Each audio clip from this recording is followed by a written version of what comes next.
And here we go. Welcome in to another edition of Bucky and BK. Today is Wednesday, May 27th, 2026. And the Buck and I are with you for the next 2 hours. On today's show, the San Antonio Spurs are on the brink of elimination after dropping Game 5 in Oklahoma City last night. We will recap the game and talk about what the Spurs need to do to force a Game 7 over the weekend. SEC spring meetings continue. We've got some sound from Steve Sarkisian, who spoke to the press in Destin. Talk about some of the other big headlines from around the conference as well. Chip Brown from Horns 24/7 will join us for our weekly Longhorns Insider conversation. We got some NHL to get into, some other college football to talk about. Of course, the BBK news and why today's not so bad as well. It is a jam-packed hump day show. We appreciate you all spending some of your Wednesdays with us. How are you today, my man? I am doing fantastic. Didn't get a lot of sleep last night. Lots of thunder boomers and some big, big thunder, lots of lightning out here in the Dripping Springs area. And by the way, lots of rain too. So it is it's one of those nights where you don't sleep that great, but it's you got to do it. Could be a nap day. Could be a nap day today. But it was loud, and we got the precipitation that we talked about getting in the evenings. That's fine. Don't rain in the daytime, rain at night. That's all right with me. I'm not going anywhere anyway. You know me, 8:30, I'm ready to go to bed. 8:30, 9 o'clock, it's getting nappy time. And that started early, I believe. I think it started around 10:30 or so. So I was kind of conked out all of a sudden, BK, just out of nowhere. You know, the flash of lightning in the room, and it was flashing until early in the morning. What, are you scared of the thunder or something? No, I'm not afraid. I'm not afraid. I don't like lightning. You know, when back in the day when I was 29, I first had a stroke at 29 years old. Lightning, electricity from lightning would give me these unbelievable headaches. And so it would wire my head out. Anytime it was like I needed to have like a thunder jacket on or something. You know, they have these deals for dogs when it thunders and lightnings. You put them on the dog to calm them down. I used to have to put my head underneath the pillow. Wow. For a while. And then that finally went away. Lightning doesn't bother me, but just those flashes in the room, the thunder scares me more than the lightning. Okay. Now, when I'm on a golf course, when it's lightning and the boys say, listen, we got a couple more holes to play, I'm like, no, we don't. You have a couple more holes to play. I'm not that lucky. I'm done. I don't play through lightning. I don't play. If it's the last hole, I won't play through lightning. I know you'll play it. You'll say, hey, it's not here. It's miles away. I don't like lightning. No. You don't go Carl Spackler from Caddyshack? No, I do not. I don't do that. If it's once I hear thunder and I see that flash of lightning, if I can see it, I'm done. Okay. I'm done. I know guys that will play through the lightning. They don't want to miss their round of golf, but you know, it happened to me at Lost Pines on hole number 18 when they had the hole number 18 on the backside when it was down by the Colorado River. We had just played 17, it was a par 3, and we were on the green and the lightning hit like thunder and then lightning hit right over the top of us where we were on the green. The guys go, well, one more to play. And I'm like, I'm not playing that last hole. I'm not going out there in the open. I'm like, no. I'm like, take my bag, put my bag on this card. You guys double up together. I'm going in. They're going, it's just one more hole. And I'm like, I only got this one life.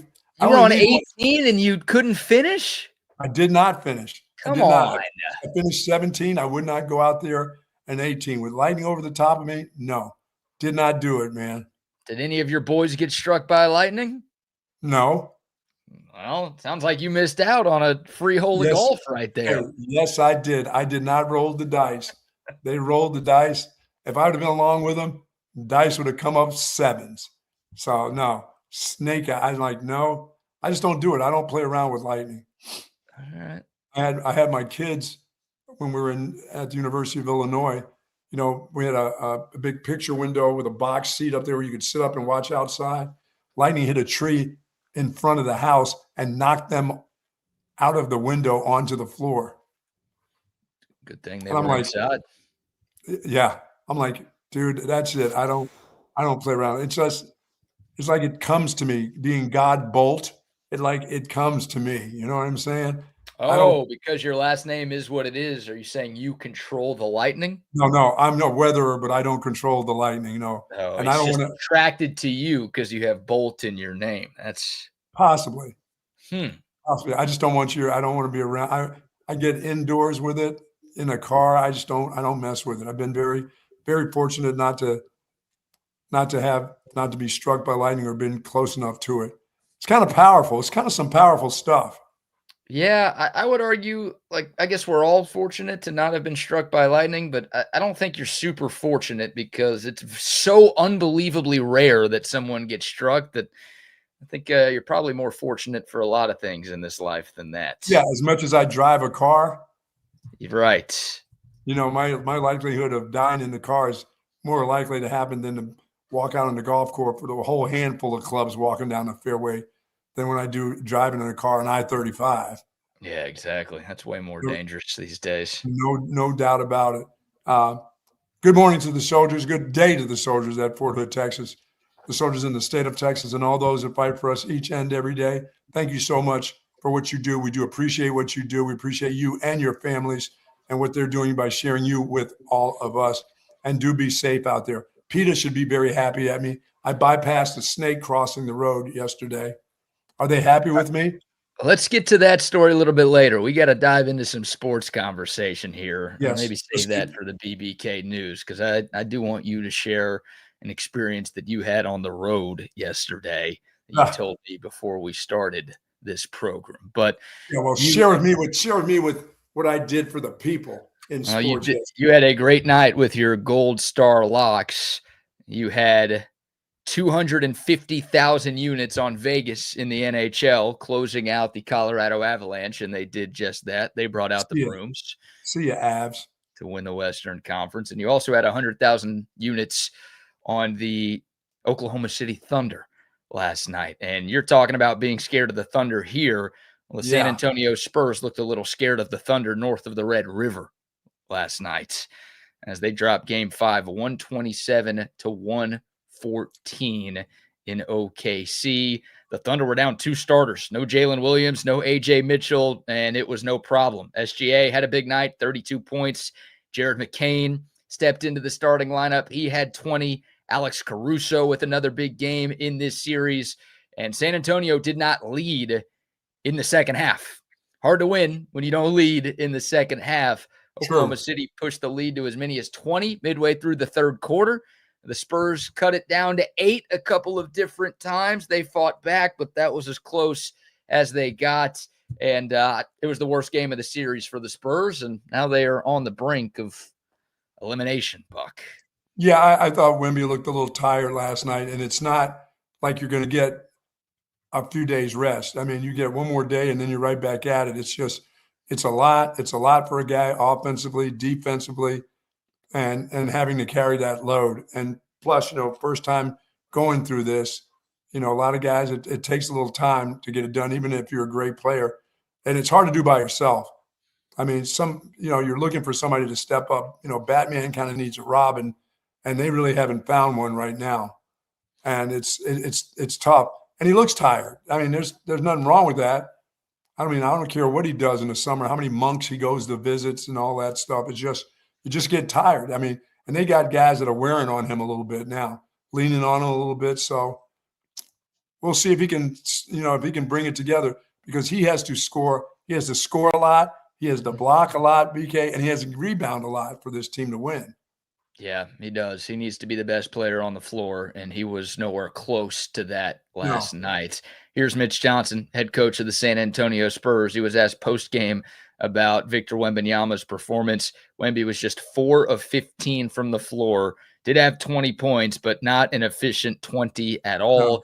Only 6 rebounds, just 3 blocks on the defensive end. He was -8 for the game. It was not a strong performance from the 7'4" big man in San Antonio. Here's the head coach, Mitch Johnson, talking about the Spurs needing to get Wemby going a little bit more, maybe more than anything else. We're going to need to.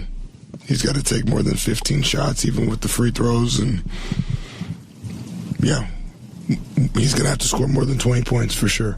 And So is that his aggression or game plan or combination of both? Yeah, combination of both for sure. OKC did a good job. We got to do a better job.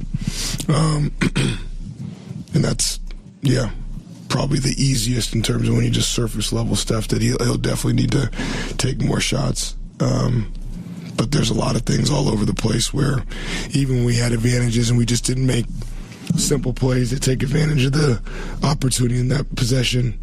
And in this type of game, you got to be sure of everything you're doing in a very secure, mature way. Yeah, I mean, even when you have the shots close to the rim, when they're clanking off the backboard real hard, I mean, it just shows that you're tired. I mean, you can see by your performance and your movements that you're just a little fatigued. And as I said, they got a couple guys that can wear him down, not wear him all the way down. Well, yeah, you get 20 points, and some people would say, oh, what a great night. That's a pretty good night. But for him, that guy needs 30s. He needs to be in the 30s for them to win when the other guys are just going to be semi-role players and not really score a lot. But you can tell his shot. You can tell when he shoots the ball or when he's making his move to the hoop. If it's going to clank off, that's just that's him trying a little bit extra hard. And all his openings seem to be out at the guard position, way out top, and they were giving him that. They said, "Okay, you want this? You're not hitting these 3-pointers anyway. We'll give you that. We just don't want you in the paint." And they kept him out of the paint last night. They did. Give the Thunder some credit. Their defensive game plan was really, really good. And Isaiah Hartenstein had a great night last night on both ends of the floor. I mean, he got the better of Victor Wembanyama. There is no doubt. And that cannot happen if San Antonio is going to come back and win 2 games in a row and ultimately win this series. If I may soapbox for a little bit, Buck, I mean, Wemby was terrible last night. Terrible. He made 1 field goal in every quarter. That's it. 4-15 from the floor, 0 of 5 from beyond the 3-point line. He has struggled putting together back-to-back good games in this series. He has to be more consistent. I agree with you. He looked tired. He looked passive at times. Yes. If he wants to be the best player in the world, if he wants to be the MVP, he can't have games like that.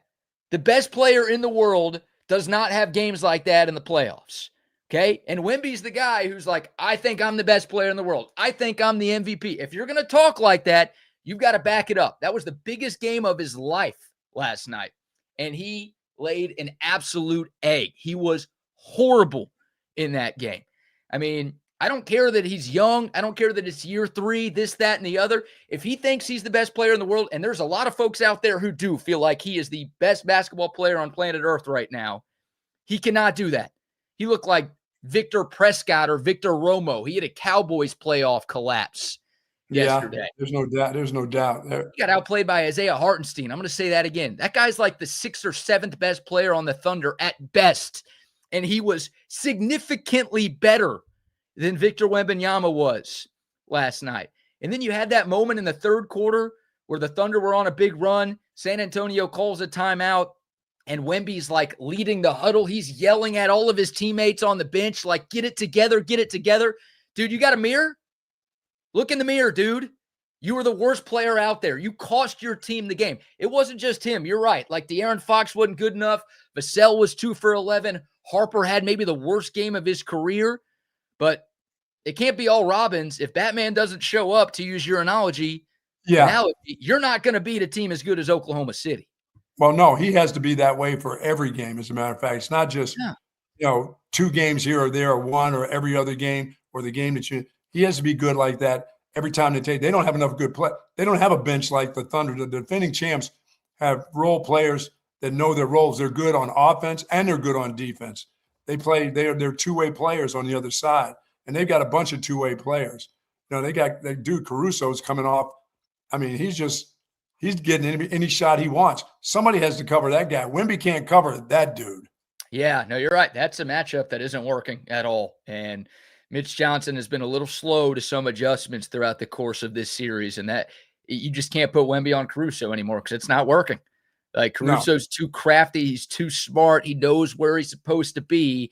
And he is finding ways to exploit Wemby on the defensive end, and that's leading to a lot of easy buckets for Oklahoma City. Yeah, and Wemby has to have 6 unbelievable games. Or if it takes 7, he has to have 7. If he's to be the world's best player, he has to have that because he doesn't have those kind of guys that are going to do that. So if he's the best, then you have to play the best.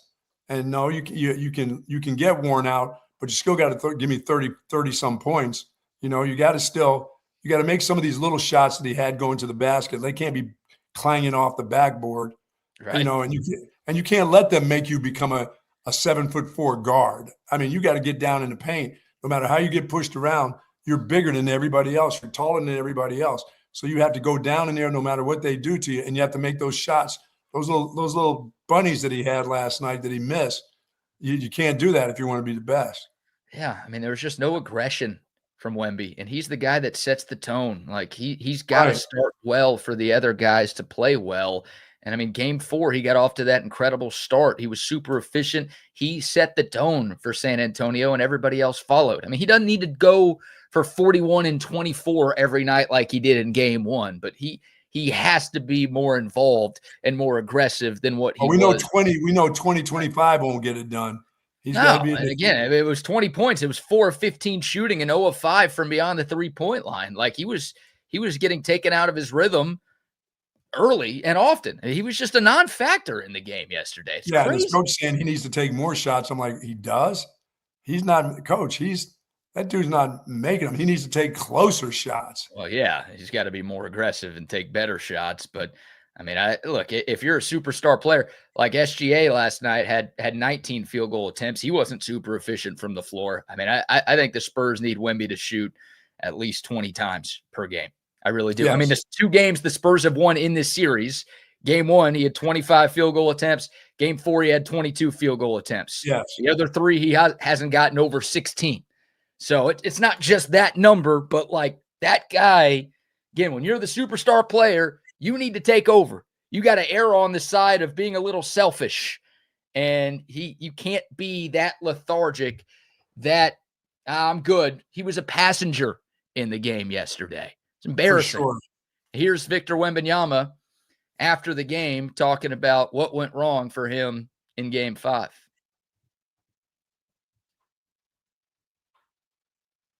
Can you hear that? No. Oh, no, there is no Victor Wembanyama because he skipped his post-game press conference after the game. Oh, no. Yeah. Don't tell me he's going into that mode. And I'll admit this, like that stuff doesn't bother me as much as it bothers other people. And maybe as a member of the media, it should. But, you set yourself up for more criticism when you no-show, when you can't face the music after literally no-showing in the biggest game of your career. You're too young not to face the music. You're just too young in your career to not face the music. You're going to have a lot of opportunities. Just go in there and face it, dude. Yeah. Whatever you say is not going to be right by some. So if you tell us you felt tired and you really feel that deep down inside, that's fine. But you're a superstar. Play like a superstar. That's all people are going to ask of you. They're not going to care if you're tired. They're not going to care if you get beat up down low. Get your ass down there and get beat up then. Right. That's the playoffs, man. Like you're trying to slay the dragon that is the Oklahoma City Thunder. It's not the regular season in the NBA. It's different. Oh. And look, again, people might get mad at us for being this critical or mad at me for being this critical. It's like, dude, he's young. He's 22. It's only year 3. I mean, again, when you claim to be the MVP, when you claim to be the best player in the world, you are going to be treated as such. Like LeBron, by the time LeBron was in year 3, everybody was getting mad at him for every little thing he did wrong. So if Wemby wants to be that next guy, he's going to have to be held accountable for performances like that. Now, look, series isn't over. Tomorrow night, game 6 in San Antonio. Bounce back, have a great night, win that game, force a game 7 on the road in Oklahoma City. You go ball out in that one. No one's going to remember the egg that you laid in game 5. But no, they're just gonna know that you guys are champions. Right. But again, it's like you said he looks tired. It's not like he's gonna get less tired. There's not a bunch of rest between the rest of these games. He's not getting an extra 2 days because he's tired. They're not giving him an extra 2. So if he looks tired and struggles again in game 6 or game 7, either of those games, if the Spurs end up losing this series, then that's going to be bad It's going to be a bad look for him. And again, I mean, he needs other guys to step up. Darren Fox was 4 for 15 too. It wasn't just Wemby, but that's the guy. And man, I think I try not to compare this Spurs to the Pop Spurs that much, because that's a golden era. That's one of the best dynasties the NBA has ever seen. Sure. That maybe is unfair to do that. But I think if Greg Popovich was coaching that game last night, he would have benched all of the Spurs starters like midway through the third quarter. Like even before the game got out of hand. It's just like, you guys aren't playing well enough. You're not trying hard enough right now. I'm going to see if Mason or Miles Plumlee, whatever Plumlee they have, and Luke Cornett and McLaughlin and all of these other guys, I'm going to see if those guys want to be here, because it's clear that you guys don't right now. I think Pop would have done that. Mitch didn't, whatever. But that was not a strong showing in the second half by San Antonio yesterday. Now their season is hanging in the balance. Now they got to get it. They got to get it at home, huh? Got to take care of business at home. They did open up as a 3.5-point home favorite. You don't need to make your gold star lock yet, because tip-off isn't until tomorrow. But a lot of people thought this series would go the distance when it started. San Antonio has the chance to make that a reality. No doubt. And they better. And they, if they want that to happen, they all better play good, because once again, the champion, two-time champion, they're looking at, we don't want to come home. We want to go ahead and go to their place and get this over with. We don't want a game 7. We'd love to have a game 7 at home and win it there, but guess what? I'd rather win it. It's fine to win it on the road too. I still get paid and I still get a trophy. For sure. Oh, and you got to think about what's waiting for you, right? The Knicks are already done. Yeah, that's true. They swept their conference finals. They're going to have the rest advantage either way, but obviously if the series goes 7, then they'll have even more of a rest advantage over the winner of the West. So it's not like it's over, but you do have to face the Knicks. And just because you get out of this one doesn't mean the next one's going to be easy. Knicks are playing pretty well right now. They are playing well. Yeah. I mean, I'd still lean the winner of the West is going to win the NBA Finals, but the Knicks are playing some good basketball right now. And we talk about it. The postseason in sports a lot of times is a war of attrition. And one team won 11 games in a row. They've swept their last 2 series. And San Antonio or Oklahoma City, whoever comes out of this thing alive is going to – I mean, we've already seen injuries in this series. So there are guys who are banged up and guys who could get more banged up as you play more games. So we'll see what happens. But, yeah, very disappointed with Wemby last night and the entire San Antonio Spurs in a game of that magnitude. That was a total stinker from San Antonio. All right, we'll take your thoughts. Unless you got any more you want to add, Buck? No, that's plenty. They need their rest tonight. They need to get some rest. They need to get some rest. Well, off day today, so they'll get that much rest before. They'll be hanging down at the Riverwalk. Go to sleep. They're going to be drinking at Pat O'Brien's or something down there. Whatever you have to do to win tomorrow, you got to do it. Maybe they go take a trip to the Alamo. Yeah, remember the Alamo. Bring it. Just bring it. Yeah. Remember, I don't know if we talked about this on the show or not, but after the Spurs lost game 3 at home by double digits, Greg Popovich met with the team. And I don't know what he said, but the following game, game 4, the Spurs romped the Thunder. So I don't know if Pop's going to try that again or if he's like, oh, the hell with this crap. I ain't wasting my time on you. No, if I give you my good speech and you go and lose, I look like an idiot. I'm not doing that again. I already gave you 1 win. Hey, I gave you 1 win. You got to go earn your others. I don't know if that happens again. Yeah, Pop, the Alamo, Fiesta, Texas. Maybe those guys go to the amusement park today. Hey, go see Shamu. Go see Shamu at SeaWorld. Hell yeah.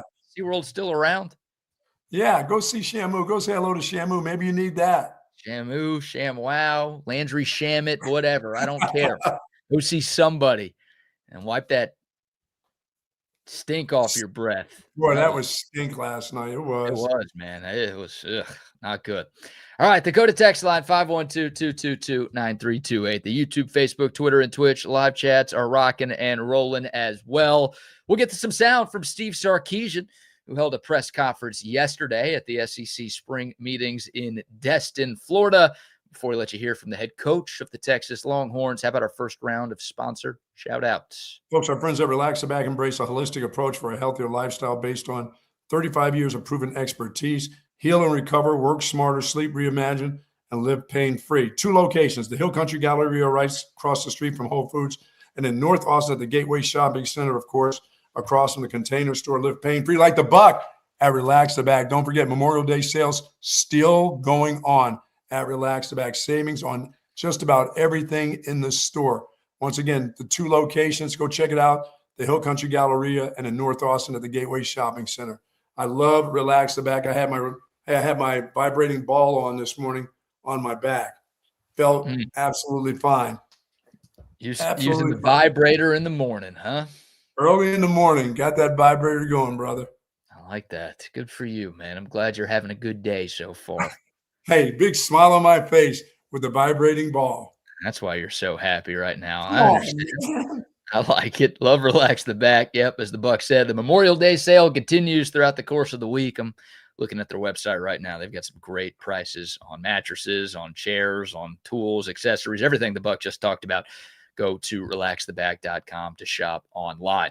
Also, some love to AV Consultations. Hey, you get you a nice recliner from Relax the Back and then upgrade your home TV setup with audio-visual consultations. They are the very best in the business, and they can hook you up the way they've hooked Central Texas up since 1988. Seriously, they've been around longer than I've been alive. Thousands of satisfied customers. If you want to upgrade your home TV setup, maybe that home theater room, maybe the 4-screen man cave like I have, maybe your woman cave, maybe the big 85-incher like the Bucks got, whatever, AV Consultations can make it all happen for you. Don't go buy a TV somewhere and then call AVC. No, you're wasting your time. You're wasting your money. Call on Tom McKay and his crew, and they're going to bring everything to you. TVs, surround sound speakers. They do whole home lighting. They do surveillance systems. They even put a golf simulator in your home. They do it all. Anything technology related. The best equipment, the best service, the best people. They're the best at what they do. 512-255-8678.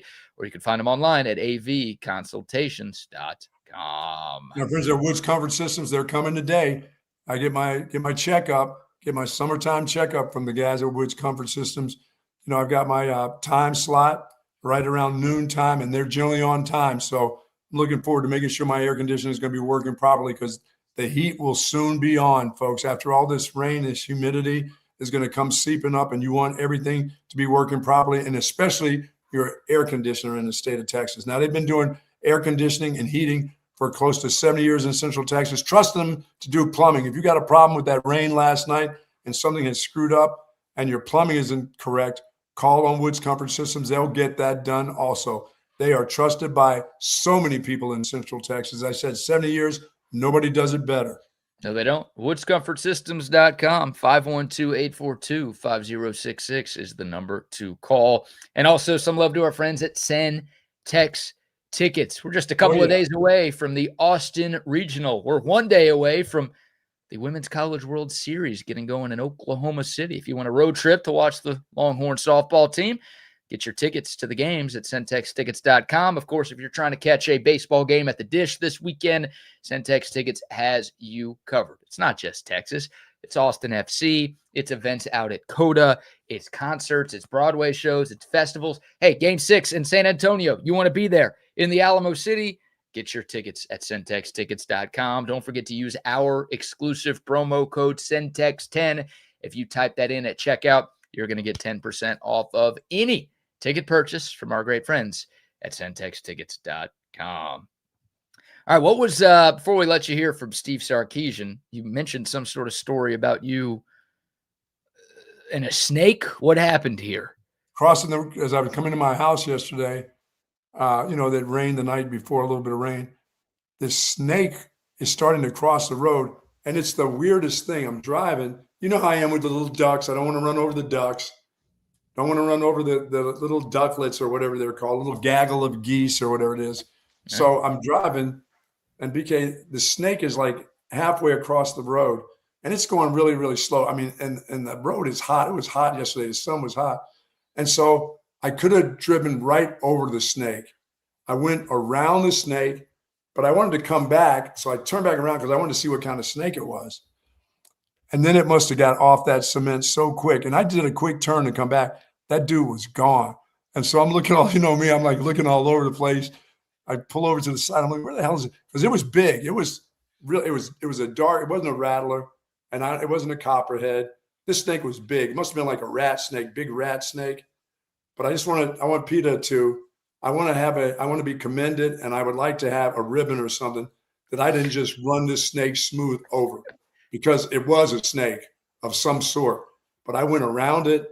I came back. I went back, I went to look to see what it was. Now, I wasn't going to get out of the car to go mess with it. I just kind of peeked over the side with the window rolled down and then went about my business. But I did not hit the snake. There would be others that would have gone out of their way to run that sucker over. Okay, a couple of questions here. Number one, was it a last-second swerve to avoid the snake? No. I could see it.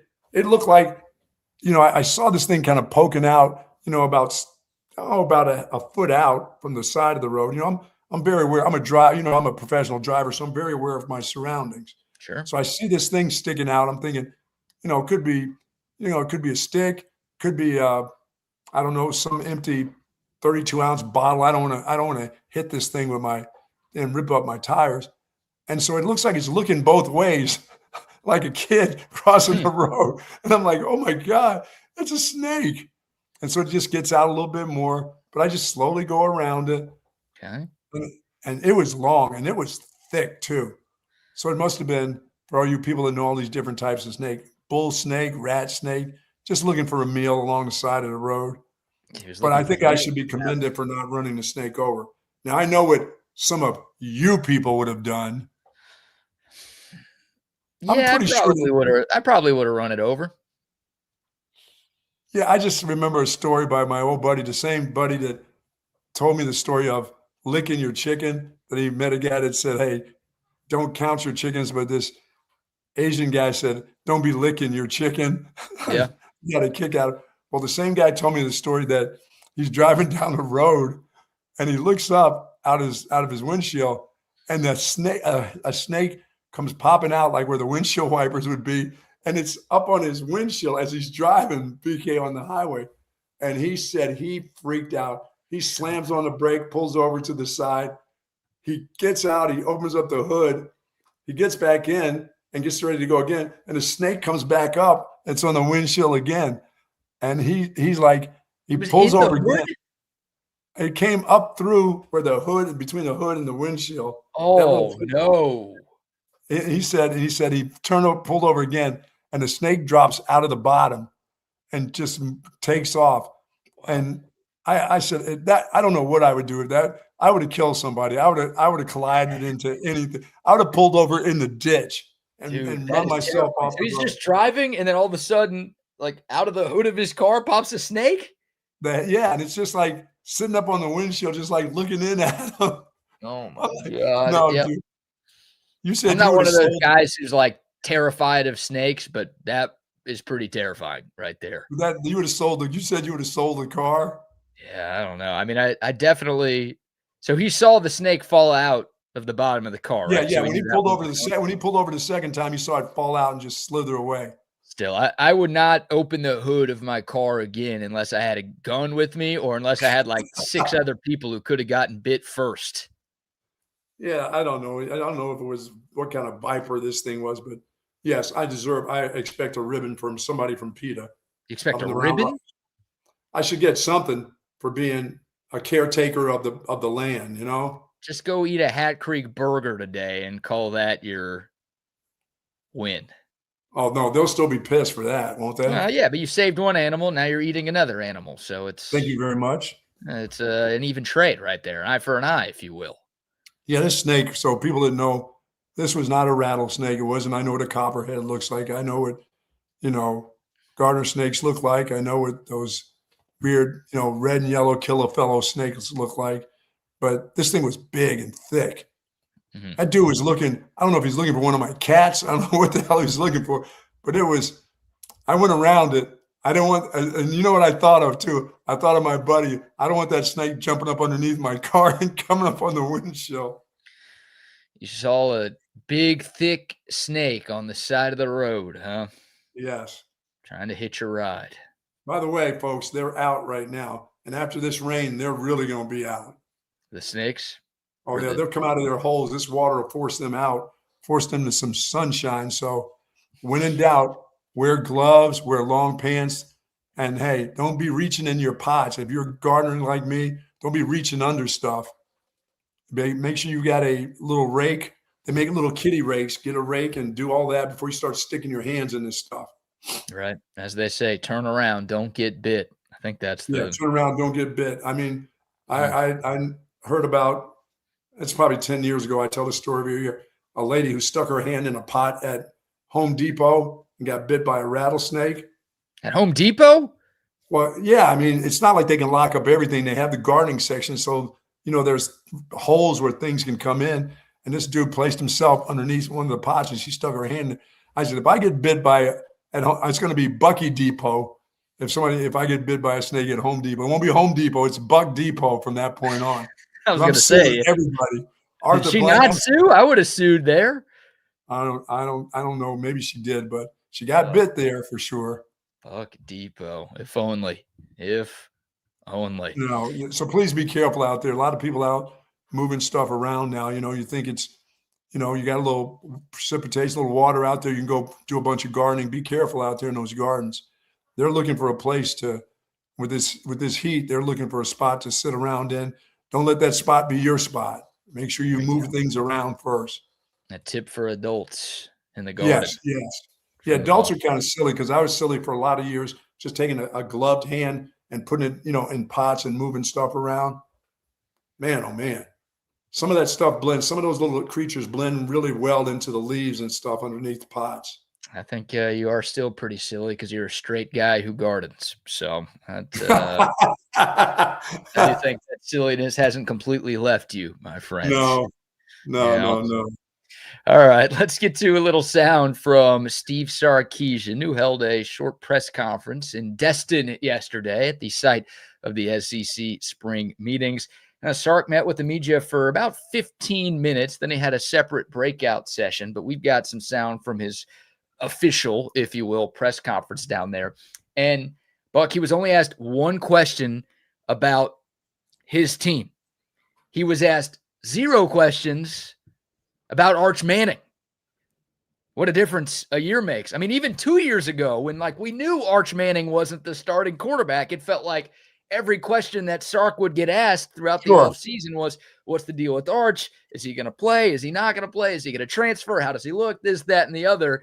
And here we go into Arch's 4th year on campus, obviously going into his 2nd season as the starter, and nobody had any questions about him. Now, I think that has less to do with Arch Manning and more to do with the state of college athletics right now, because the vast majority of the questions posed to Sark were about NIL and the future of the playoff and the SEC championship. We'll get to some of Sark's thoughts on those topics in a moment. But first, the one question he was asked about his team was about Cam Coleman. And it was an Auburn reporter who actually asked the question. But here was Sark when asked about how Cam Coleman has fit in to the Texas Longhorns since arriving out of the transfer portal. Yeah, no, Cam's been a great addition. I think when you turn on the tape of his time at Auburn, I think it's very easy to see the skill set, the size, the speed, the playmaking ability, the 50-50 balls. What you don't see under the hood, when you take the helmet off, is a human being. This guy's an awesome human. His work ethic is incredible, and it's a great way to add to a team that already had some talented people on it. To say your best players are your hardest workers, Cam Coleman fits right into that, and he's a great teammate. Like I said, from a player perspective, we're very fortunate to have him. From the teammate perspective, we might even be more fortunate to have him. That's great to know the guy is a great teammate. That's enough. There's a lot said to that statement. A lot of guys can be great players and be all right teammates. They just don't. They don't add anything, but they don't get in the way. This guy sounds like he adds a lot to being on this campus. Yeah, and that's not the first time we've heard Steve Sarkisian kind of say something along those lines, right? I mean, we all know the type of talent that Cam Coleman is. We're talking about a 5-star recruit coming out of high school, but not only a 5-star, a guy who was the 3rd-ranked player overall in his high school class. And he's had 2 pretty productive years at Auburn. So we know the body type, we know the talent, we know the skill set. All of that stuff shows up. But in today's college football, I think you have to worry a little bit when you get a big-time transfer like that. How is he going to fit in? Is he only here for the money? Was he just trying to get a check? Does he actually care about winning? Does he actually care about his teammates? Or is it, well, I had to play college somewhere because I couldn't go pro yet, and you offered me the most money, so I'm going to go there and just get me through this season, please. There's a lot of things that you have to fear if you're a coach going after a player like Cam Coleman in the transfer portal. And it sounds like Cam Coleman has brought none of those fears to the table. I mean, he's been the exact opposite of that. He has been a great addition, obviously, from a player standpoint, but as Sark said, from a leadership standpoint and from a locker room / culture standpoint, we continue to hear nothing but positive remarks about the big-time wide receiver.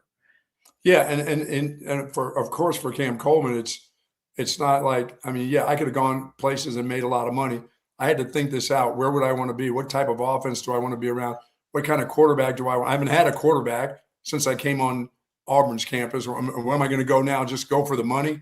I could go anywhere for the money. So this decision was a decision made on his future, a smart decision on where he should go. It wasn't just a money decision. It was about his future and his future earnings. So that's a great point. I mean, if you believe the reports, Cam Coleman was not offered the most money by Texas. Now, look, Texas offered a lot of money. He's making a lot of money to be here. Let's call it a spade. But that was not his number one priority, and he left some money on the table to go be a part of this team. And you're right. He's had horrible quarterback play in his first 2 years of college football. Jackson Arnold and Peyton Thorne, horrible coaching, right? Hugh Freeze got fired midway through this past season. That guy was spending more time on the golf course than he was in the film room. You go to Steve Sarkisian, who's an elite offensive mind, who's done a tremendous job developing wide receivers into high draft picks in the NFL. Obviously, you get to play with a quarterback like Arch Manning, who's projected to be the number one pick in next year's NFL draft. Like, that stuff matters. I mean, he's been a part of a losing culture the last couple of years with subpar coaching and awful quarterback play. He didn't want to risk I'll just take more money somewhere else. No, he wanted to go to a situation that was a lot more sure, to where he could ensure that he has a great season and ends up as a very high draft pick in 2027. Yeah, that dude was not going to be a bust if he went to a bad quarterback for more money. He understands what his future is about. He's prepping himself to make a lot of money with the situation he's surrounded, and make money while he's here. Yeah, and again, I mean, there are reports out there and that then say be a good teammate, and then be a good teammate, be something that people are going to talk about outside of the realm of football. That this is the kind of guy you want on your squad, you want around your organization. You can be the face of your organization. So this is, I mean, that was smart. He didn't. That wasn't just some whimsical thought or process. Oh, Texas is going to offer me this much money, I'm just going to go there. No. Yeah. I mean, he thought about what his future was going to be. Oh, for sure. And look, if you're Texas, you obviously meet with any of these players before you sign them or even offer them. But it's not like high school recruiting where you've got years to develop a relationship with the kid. You know everything about him. You know everything about his family. You know the type of player he is, but also you know the type of person he is. In the portal, it all happens in the matter of days. So it's sometimes, like, you don't have to be a great teammate to get your NIL money. So sometimes, you just don't know what you get. You hope the guy's a great person and a great teammate, but because it all happens so fast, you don't really know. It's very refreshing that we're talking about. I mean, the highest paid player in the portal is Brendan Sorsby. He's not even going to play at Texas Tech. He was gambling too much. Doesn't necessarily mean he's a bad teammate, but you never know what you're going to get out of the portal. Absolutely. Cam Coleman has checked all the boxes, I think, and then some since arriving to Austin. Yeah, that's good. Sark has done a great job with the guys that he's chosen to come here. He didn't bring a bunch of sluggos here for the money and good players. Sounds like he's always seemed to have brought good people here. And whether it's through the portal or recruiting, they investigate guys. They do their work. They probably turned down a few that we don't know about that were probably pretty good players. Just no, that's not a good fit for us. Not a good fit for Austin or this campus. I guarantee he's turned down some pretty good players. Definitely. There's no doubt about that from the high school ranks and from the portal ranks. Absolutely. Right. Yeah. So that was great to hear about Cam Coleman. And again, that was the one Texas related question that was posed to Steve Sarkisian yesterday, but he did give a number of thoughts on a number of other topics. More sound from Steve Sarkisian. We'll go to this one. So obviously he had those quotes in that USA Today article a couple of weeks ago that went viral regarding Ole Miss. Remember the basket weaving comments, Buck? Yeah, basket weaving is back in session. Which was hilarious. Obviously, those blew up. Ole Miss fans were ticked. It became a national story. And Steve Sarkisian yesterday was actually asked if he was punished by the SEC for those comments, because there are some bylaws written in the SEC rules that say, like, you can't take shots at other SEC member institutions. So somebody was curious, like, hey, Sark, did you get punished for what you said? Here was Sark responding to that question and then issuing a bit of an apology for those quotes in that USA Today piece. No, I was not.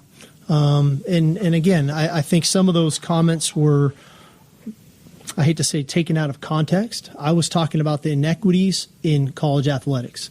And one of those inequities was as it pertains to transfers and teams and how we all can recruit certain different transfers.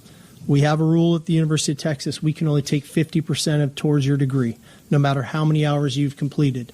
Other schools can take all of your hours that you take. To me, that's an inequity in our sport. Those are some of the things that we have to work through. I could have used macroeconomics. I could have used engineering. It wouldn't have mattered. The class was irrelevant. And that was poor choice of words on my part. But no, I was not punished for that. Yeah, I like that. I like the fact that he says, yeah, I said it. I did it. I could have used some different words, but I said it. And the fact that he brought back basket weaving, I think, as a major is really cool. So I'm fine with it. At the time he said it, I said, why would he even go there? Don't go there. Don't do that. But when he said, when people say taken out of context, no, it wasn't taken out of context. You said that. You said basket weaving, coach. And there's not. We know exactly what you're trying to say, but I appreciate him going back and saying, I used some poor choice of words. Not to me. I'm excited about basket weaving coming back. Maybe we can get more kids in school. For you, you should be excited about it. Having classes on basket weaving, right? That was okay with you. I wish I took basket weaving in school. Oh, yeah. Maybe that was a class I actually would have attended. Oh, God. Yeah. I'm glad Sark used basket weaving too, because that made it a lot funnier. And we're all about content. And that gave us some content, but also and that's what he was actually trying to do. I mean, he was trying to get a message across, but he's trying to be a funny guy. Everybody wants to be a little bit of a comedian every once in a while. There's nothing wrong with that. Yeah, but I think you're right. Like, I think Sark was trying to get a message across. If he did use macroeconomics or finance or like a legitimate, respected class, if you will, then nobody would be talking about this issue right now. But now, I mean, Sark's trying to bring attention to this. He's trying to bring attention to a number of issues. Obviously, the comments he made about Texas Tech without referencing them by name, but saying like, man, we could go undefeated against their schedule with our 2s and 3s. And the way the college football playoff is set up right now, like we're being judged on the exact same playing field that they're being judged. Yes. And that went viral. Everyone's like, oh, how dare he takes a shot at Texas Tech. He did that because he wants people to realize how dumb some of these rules are that we have in college football. So he's talking about like, and I know a lot of people say he's the coach at Texas. Why is he complaining about, oh, something's not being fair? He's got everything he needs. Well, these are legitimate things that are different. Like in the NFL, feels like we're trying to turn college football into the NFL. It's like there aren't different rules and regulations for the 32 teams. They follow the same standard set of rules. So Sark's like, yeah, the transfer portal is a huge deal. We're not able to get as many people as a lot of schools because we have these stricter regulations on who we can take. How is that fair? They get these rules and regulations. We get these rules and regulations. What's going on? So basket weaving, using that quote, yeah, it was harsh. I don't really think it was taken out of context. He said what he said. But again, nobody would be talking about any of this if he didn't use basket weaving. He's clearly trying to be a mouthpiece / voice for college football to get some of these Yeah, rules but like fixed. you say, nobody wants to hear that from the head coach of Texas. Like most people are like, come on, you got everything that you need. I know Right. it's yeah, that's Well, here's the thing. Like Nick Saban was that guy at Alabama for years. He would complain about things oh that were yeah, wrong with the sport. And you have everything at Alabama that you need to be successful. So, yeah, for a lot of people, it's like, shut up, Nick. Like, what are you complaining about? You've got it better than anybody else. But also, some things were able to get changed because of Nick Saban's complaints. Now, there's no coach who's really doing this right now. Like Nick Saban and Urban Meyer were not shy to complain about college football and voice their frustrations with the sports. yeah, guys who had it all. And Steve Sarkisian is kind of trying to fill that void. Now, a lot of people are like, well, Sark maybe should win something before you start doing Yeah. that. But, Kirby Smart he's just not that kind of guy. Like Kurt No. Cignetti is not that kind of guy. I think of the coaches who have won national championships, like that's just not their personality. So I think Sark, obviously a Nick Saban mentee, is like, I'm going to be that coach who voices some frustrations, who maybe gets yelled at by other fans and other people around the sport, but I'm going to try to make sure I could get some things changed. Sure, if we as a sport have uniformity, yeah, I'm still going to be on the good end because I'm at Texas, but we still need to have uniformity. Period. This thing getting run. This is running roughshod over the entire sport, and so we won't have a sport here shortly. I think that's his big concern right now. And, part of me, maybe this is Steve Sarkisian wanting to take attention away from Arch Manning and his players, right? Like he's now the storyline. Everybody's talking about Steve Sarkisian, what he says and what he said. And did you have to apologize for those comments? And did you get punished for those comments? And what did you mean by that? Again, nobody asked a question about Arch Manning yesterday. Maybe that's Steve Sarkisian's goal, is like, I want all the heat. Y'all come after me. I'm a man. I'm 50. I don't know if he went that far. But, I wonder if that's – maybe I'm giving Sark too much credit here, but I wonder if part of him just making all I think he was speaking for the sport in general. I think he was doing a good job of speaking. I don't know if he had the intentions of doing that for Arch, but it may come off that way, that maybe that takes a little pressure. That kid's going to get pressure no matter what. And if the coach can take a little off of him, why not? Yeah. I think it's more of the trying to save college football as we know it. But I also think, again, whether it's intentional or unintentional, like the fact that Sark wasn't asked a single Arch Manning question yesterday, I think has a lot to do with the fact that he's been talking as much as he has. Now he's writing some checks. And he better hope that he and his players can cash them in the fall. Sure. But I don't know, man. I think Sark's doing that for multiple reasons, I guess. Yeah, I mean, I listened to Kirby yesterday. Kirby talking about, leaving, taking his ball and going home. And if we have to, I'm not afraid to go that way and all that stuff. I'm like, dude, how about help the sport? Is that going to help? Is that helping college football? It's just not the haves. It's some of the have-nots that are trying. And it's not just your sport. All these things that we're talking about in college football, NIL, not having a governing body that's worth a damn. I mean, it affects not only the football program, it affects all the sports and all. It affects women's, sports. It affects non-revenue drawing sports. You're going to lose out on these here shortly if you keep it up. I think when guys say, well, no, I think we, the Big Ten and the SEC, we're going to take our ball. We'll go other places. But it's not good for the sport itself. Yeah, I don't want that to happen. I know you don't. I know you don't. I know as much as, you're not a Title IX guy like me, you don't want all those sports to go away. You don't want to see women's rowing and tennis and things like that disappearing because of football. Right. No, I mean, all these student athletes deserve opportunities, Buck. Now there you go. And I do mean that. And I will give Kirby Smart some credit, because he did say yesterday along those lines that his biggest concern with college football is that it's going to ruin all of the other sports. Correct. I mean, earlier this offseason, Arkansas announced that they were going to cut their tennis programs. And then there was major backlash, and then they reversed course, changed their mind and said, actually, no, we're good. But that's an SEC school. This isn't like, I think most people are like, well, if football gets all the money, then all these G6 schools and D2, whatever, they're going to have to start cutting, but it's not going to affect like the SEC or the Big Ten, right? And then Arkansas almost had to cut tennis, men's and women's.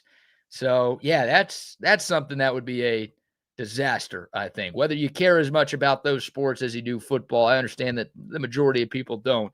That's still not right to do that just for the sake of keeping up with the Joneses in college football. That's ridiculous. Now, and I've heard coaches talk about, forget 24 teams, let's get to 40, because that way, selfishly, I can keep my job. If I get my team to the playoffs, well, coach, eventually, even if you get your teams with 40, you still could get fired.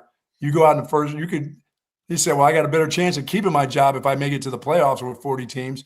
And that's on a selfish thing, thinking of yourself, but it's a job. You're trying to keep that job, right? That's it. Oh, we'll get to more sound from Steve Sarkisian in hour 2, because he was kind of asked about that, and he went on a little bit of a rant about just how the total mentality of college football and college football fans has changed. Like, it used to be you could have a great year if you were 10-2 and you won a BCS bowl or a New Year's Six bowl. You won your conference championship. Now it's like, if you don't make the playoff, you suck. You're a bum. You're a loser. It was a horrible season. And he's like, that's not what college football used to be.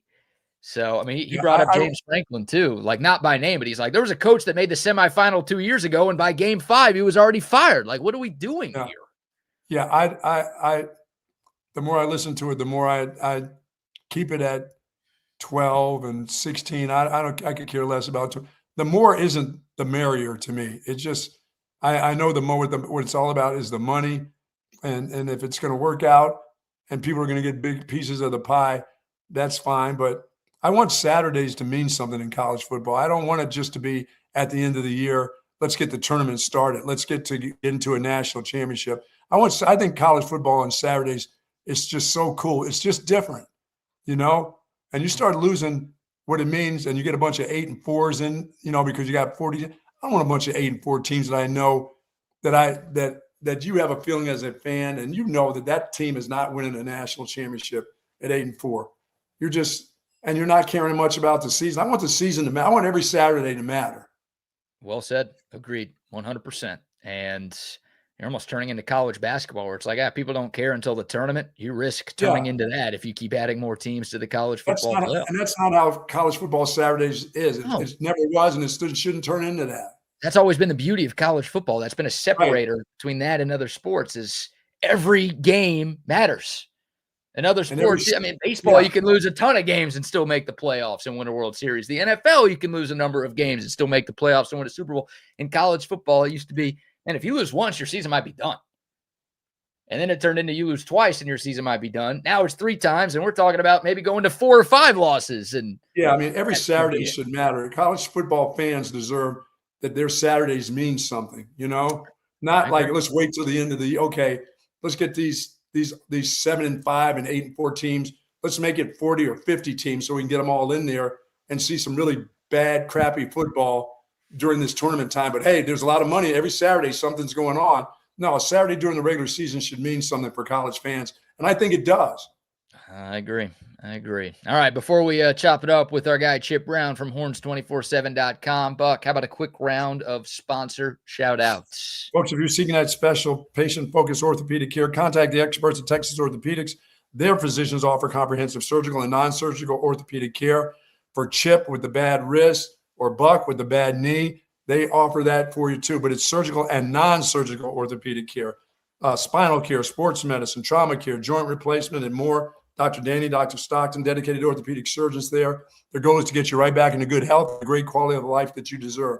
Folks, Texas Orthopedics is the largest independent orthopedic practice in Central Texas. For more information, go to txortho.com. Yes, indeed. Love to Texas Orthopedics. Also, a shout out to our friends at Qualis Roofing and Construction. Look, a roof is your home's first line of defense against the elements, and it's important to preserving your property's structural integrity and its health and its value. Your roof matters a lot. Don't ignore it. We've had some crazy storms over these past few weeks, including one last night. Don't just be Yes. like, well, there's no leaks. There's no water coming in my place. My roof is fine. That's not how it works. Reach out to Qualis Roofing and Construction. They will come out to your place for free inspections, free storm assessments. They will make sure that your roof is good to go for the next set of storms. You might have something minor that's an issue right now that can be cleaned up pretty easily and very cheaply. If you ignore it, it could turn into a major repair or even a full roof replacement. That's going to cost you a lot of money. Reach out to Qualis Roofing and Construction. If something's already wrong with your roof, they also handle insurance claims as well. They'll fight the insurance companies so you don't have to do it. Their customer service is second to none. That's why they've got more than 700 five-star reviews online. High-quality work. It's a company that's been around, and they are going to stay around for a long time. Plus, if you have them out to your place, they'll hook you up with a free Longhorns t-shirt. They want your business. They're going to work to earn it every step of the way. QualisGC.com is their website, or you can give them a call at 512-257-0033 for Qualis Roofing and Construction. So our friends over at Early Bird CBD, of course, I'll be using it tomorrow when I go play golf. I'll tell you, whether it's my back, my knees, just my whole body in general, I take a couple of drops before I go play, about an hour before I go play. And the pain afterwards, got no pain. I've done the drops twice, BK, and I've made it through a couple days afterwards without having any knee pains. And I walk all over the place. I hear all day long, hey, old man, get in a cart. That's why we have a cart. You shouldn't be walking the course. So I got to get my steps in. I got my life alert here on my wrist. Got to get my steps in, whether I'm on the golf course or not. But I don't want the pain afterwards. And since I've been taking that Early Bird CBD, I've been kind of pain-free for days after a round of golf. So love that stuff, whether it's the gummies or the drops, but I've been using the drops lately. Don't forget the promo code Bucky for 20% off your first order at earlybirdcbd.com, a local Austin company that makes products designed to make you feel good, whether you're on the golf course, whether you're on the couch, whether you're anywhere in between. Give Early Bird a try. We love it. We think y'all will too. All right. Every Wednesday at this time, we chop it up with our Texas Longhorns insider, Chip Brown from horns247.com. Our Chop It Up with Chip segment brought to you by our great friends at Cover 3. See you, Breezy. How we doing today, my man? Hey, man, we are chopping wood with a butter knife as usual. It's going to take a minute, but we're going to get there. That's how we do it. Absolutely, brother. We're doing good. We're doing good. So, we've been playing some sound from Steve Sarkisian's press conference at SEC meetings in Destin. It's pretty amazing that he was not asked a single question about Arch Manning. He was only asked one question about his entire team, and that was just about Cam Coleman.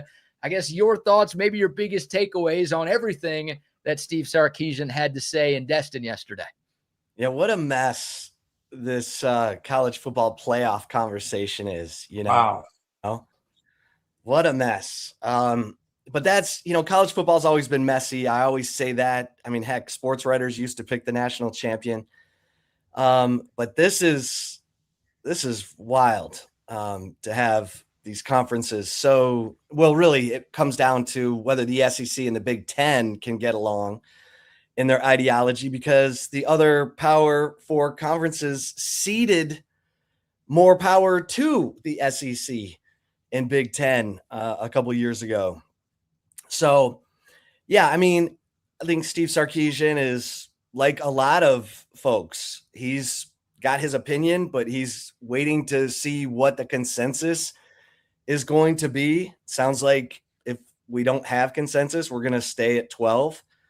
But yeah, I mean, look, and I've said this, I think the college football head coach right now in 2026 is the hardest job it's ever been, because of all the changing dynamics with, it's not NIL, it's pay for play. It's with the inflation of pay for play. And he talked about that. He said, look, it's not going down. There are guys making $1 million, several guys making $1 million now. And 2-3 years ago, that was unprecedented. What? There's a player making $1 million playing for Texas? Yeah, now there are several.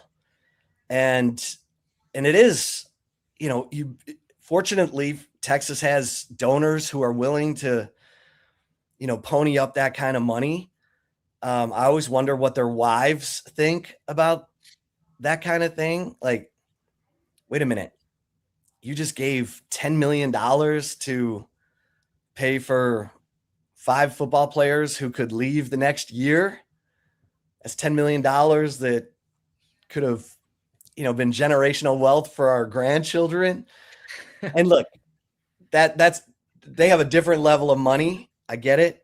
When you're a billionaire.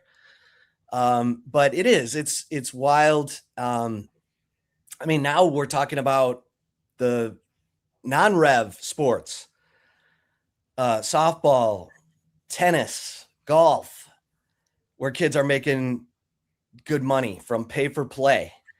And Steve Sarkisian's been on a roll lately. He goes to the Houston Touchdown Club last week, and he was just keeping it real when he said that, every school in the SEC is paying a minimum of $30 million for their roster. Some are closer to $50 million. When there's supposed to be a cap of $20.5 million for all sports. But he said, no one's paying attention to that because there are no consequences. There is no enforcement. And here we are. College athletics is looking to Congress of all places for enforcement. And, it's so kind of polar opposite to everything that we hear. Like, you don't want the government involved in your life. And here's college athletics saying we need the government involved in our life. And that has rarely been a really good solution. So, these are the months, though, where we talk about that stuff. And it doesn't seem to be curbing the appetite of the audience. The ratings are there. People are more excited about college football than they've ever been. And they are tuning in like crazy. And so we just sort of ride, like when Chris Del Conte said he became the athletic director at Texas, I wanted to see if I could ride Bevo for 8 seconds. We're all riding Bevo for 8 seconds and seeing how it's, going to end. Yeah. And Chip, what I don't want is a playoff system that's going to send me with, Kutztown playing Texas in round 1 because there's 48 teams I don't care. That Cinderella story is not happening. Kutztown's not winning the national championship at this level. When we start getting to that, and there's a lot of coaches are saying, you know what, in a selfish way, why shouldn't I want that? This is my job. And if I get my team in the playoffs, I should keep my job. Well, they need to understand eventually, just because you made the playoffs and you lose in the first round, you're going to be losing your job too. They're, they're talking about James Franklin, that guy was in the national championship hunt. And then 5 games in the next season, that guy's gone. So you may think you may be safe for a little while because 8 and 4s are getting in there and 7 5s are getting in there because of so many teams. Well, eventually the Kutztown better win too, or they may get their coach fired. Hey, I love anytime we can talk about Kutztown State. Oh yeah, of course. I am all in. I haven't heard that name in years. Who was the punt returner from the Jets was there? He went to Kutztown. Oh, I love it. Kutztown State, baby. Yeah. I'm pulling for them. It's crazy. It's crazy. And look, we all know at Texas this year, this is an all-in year. Kind of like, poor Vic Schaefer. Vic Schaefer's down there at SEC meetings. He's going on the offensive about his program's culture, and I'm with him. Okay, yeah, he had some players leave. And look, Jordan Lee broke his heart. There's no question about that. But this guy's going to the Final Four the last 2 years. He's, national championship game a couple times at Mississippi State. Like, I trust Vic Schaefer to get it done. But some of these, situations in college football, it's high stakes. People are like, hey, what's going to happen? Texas went all in. They spent the money. This team, what if this team doesn't make the playoff? Okay, well, first of all, no coach or players think like that, right, Buck? I mean, No. it's crazy to me, some of these questions you get from reporters, and I'm not trying to dog on my colleagues but man, if you've ever been a high performance athlete, you don't think like that. You're like, let me at them. Let me get to this. I can't wait. It's not pressure. And, look, golfers and tennis players may choke, but, football teams built with a solid culture, they want to get in the mix. They want to get in the fight and be there at the end. So this is going to be a fun year for Texas. Is there a lot on the line? Yeah, there's a lot on the line. But I think Steve Sarkisian has, said and done the right things. I liked his answer when, someone asked him about the SEC championship game and said, well, you knocked Carson Beck out of the game. And isn't that conference championship game bad because players could get hurt and hurt their chances for a national championship? And he said, look, everyone's focused on that one game. Like, we're losing sight of, the other victories along the way. And I know, fans are, fan is short for fanatic. They want the national championship. But I mean, that 2023 season when they went to Alabama and won, that was a great game. That was a game that I think fans should still be talking about. And there are other games like that. I mean, heck, the quarterfinal against Arizona State, 4th and 13, 28-yard touchdown.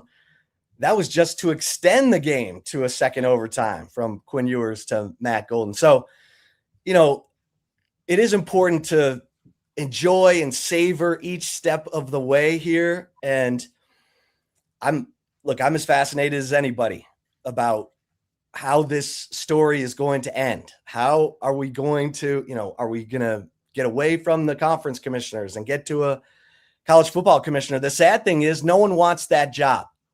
I know, that's that crazy. job. Yeah. Because there's too many dynamics. There's too many divergent ideas. And, even Nick Saban's like, I want to get in there and try and herd these cats.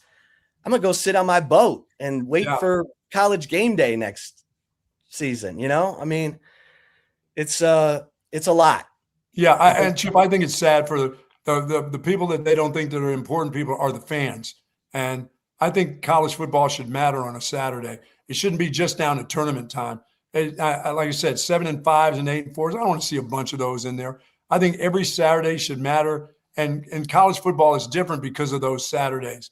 If that's the change, like nobody's going to go, oh, we're going to wait till the end when my team gets to the playoffs. I mean, what are we doing here? The fans mean something too. They're as important as the coaches, the universities, and the players that play at the universities. The fans who buy the tickets and do the NIL and give you this and give you that, they're important too. And their Saturdays should mean something. Yeah, for sure. I mean, and I think they do, but I've been saying since 2010, get rid of one of the tomato can non-conference games. Yeah. Get back to an 11-game schedule. If you are just so tied to the conference championship game, okay, then is there a way we can incorporate that, into the playoff? Because I've said the bigger these conferences get, the less representative those conference championship games become, because not everybody plays everybody. It's not the same schedule. It's not like, in the NFL where, they try to balance the schedule each year, whatever. But, look, those conference championship games, they hold a lot of interest. They usually have high stakes with the college football playoff. And I love this. I didn't realize it meant that SEC championship between $80 and $100 million for that game. Yeah. Holy, how do you make that up? Yeah. Yeah. And it's not going to happen with more early round games. It's not, that money's not going to be made up with a 24 team playoff. The TV partners aren't even interested in those early round games. They're not interested in Kutztown, no Kutztown. They don't want Kutztown. They're drawing the line at Kutztown State. They're like, hey, the CW can have Kutztown State. Yeah, wow. We'll wait for the final, quarterfinals. Yeah. Then we'll start bidding for the big money. Oh, that is great. Chip Brown, horns247.com, joining us here on Bucky and BK. And our Chop It Up with Chip segment is brought to you by our friends at Cover 3. Chip, we were talking earlier about kind of the way Steve Sarkisian's handled things over the last couple of weeks. And the three of us talked about this a week ago when we had you on. Like, you feel like there's some strategy involved with Sark. Not only, like, it's clear that he's trying to bring attention to some major issues facing college football, but do you think maybe he's got this ulterior motive of like, I want all the attention around me. I don't want Arch Manning to deal with all of the headlines that he dealt with last year. I don't want my guys in my locker room dealing with all of the pressure and the headlines. Like, talk about me. You think Sark is maybe strategically trying to shift the attention from his players more so to him, so maybe that can help his players play better in the fall? I don't know if it's that sort of planned, or I think he's just confident.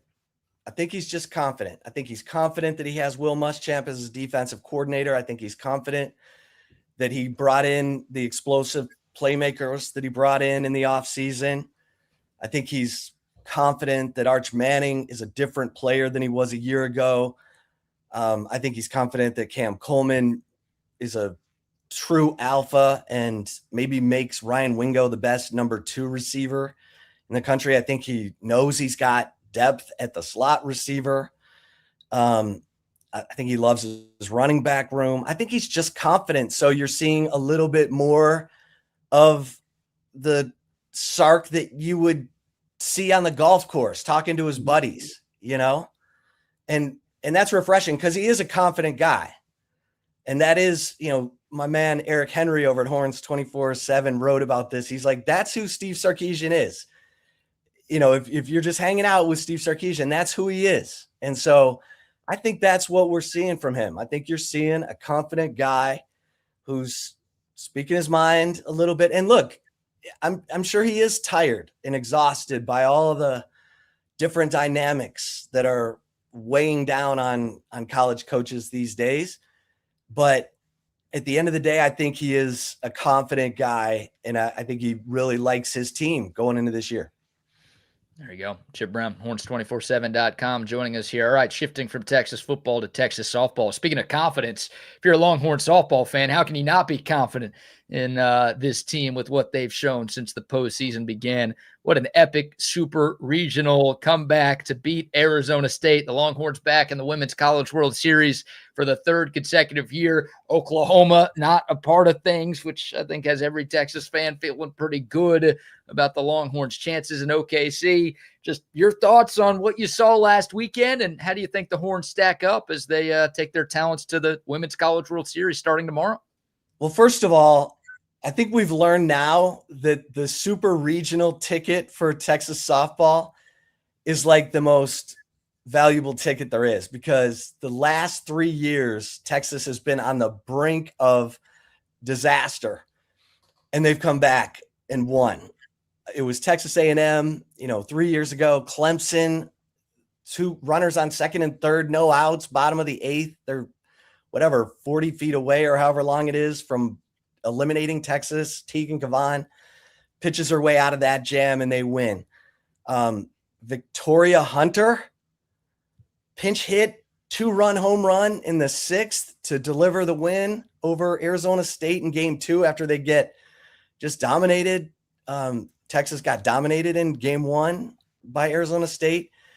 And then in game 3, you get that Tiger Tegan Kavan, who just, when her team needs her the most, she answers. And then, Viviana Martinez, the 17 pitch at bat. I wrote, no one who watched that live is ever going to forget that at bat, because first of all, it took like 10 minutes.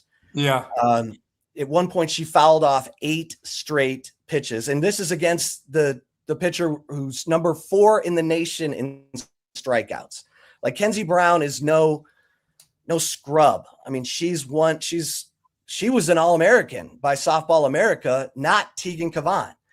And Viviana Martinez just battled and battled and battled. And then on the 17th pitch to hit a RBI triple that gives Texas a 3-0 lead. And Katie Stewart adds a couple more, runs. She batted in batted in 4 of Texas's 5 runs.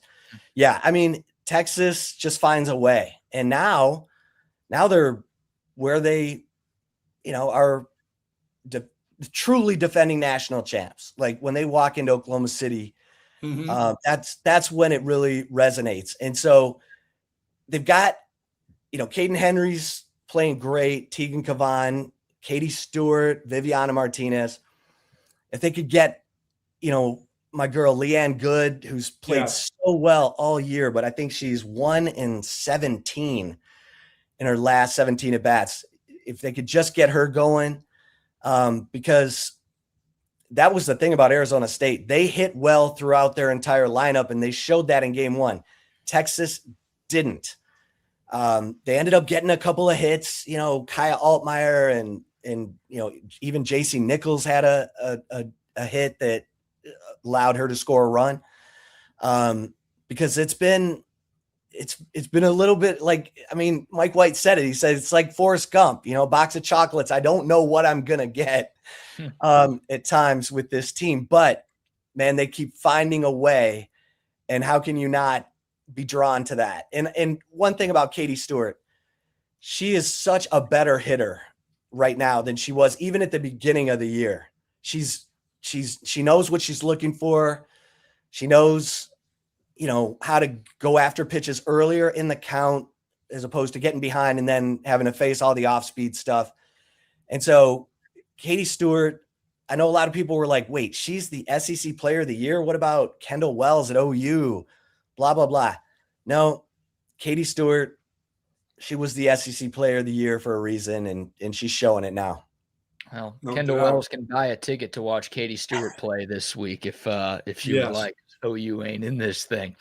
A quick Texas baseball question for you, Chip, before we let you go. Your thoughts on the Longhorns draw in the Austin Regional. And look, you've covered Texas a long time. You know the standard around Texas baseball. Feels like a pretty big weekend coming up for Jim Schlossnagle and the Longhorn baseball team. Yeah, because last year was a disaster. So, you win the SEC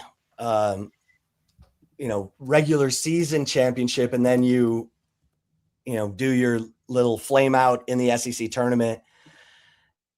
And then you lose to UTSA. And there are some, I'm not going to say similar situations, but it's, they do have some questions going in. And the thing that, when you look at the regional, UC Santa Barbara is the team you got to watch out for, and it's because of their pitcher Jackson Flora. This guy is ridiculous. A 1.05 ERA. They're talking about him, as a top pick in the MLB draft.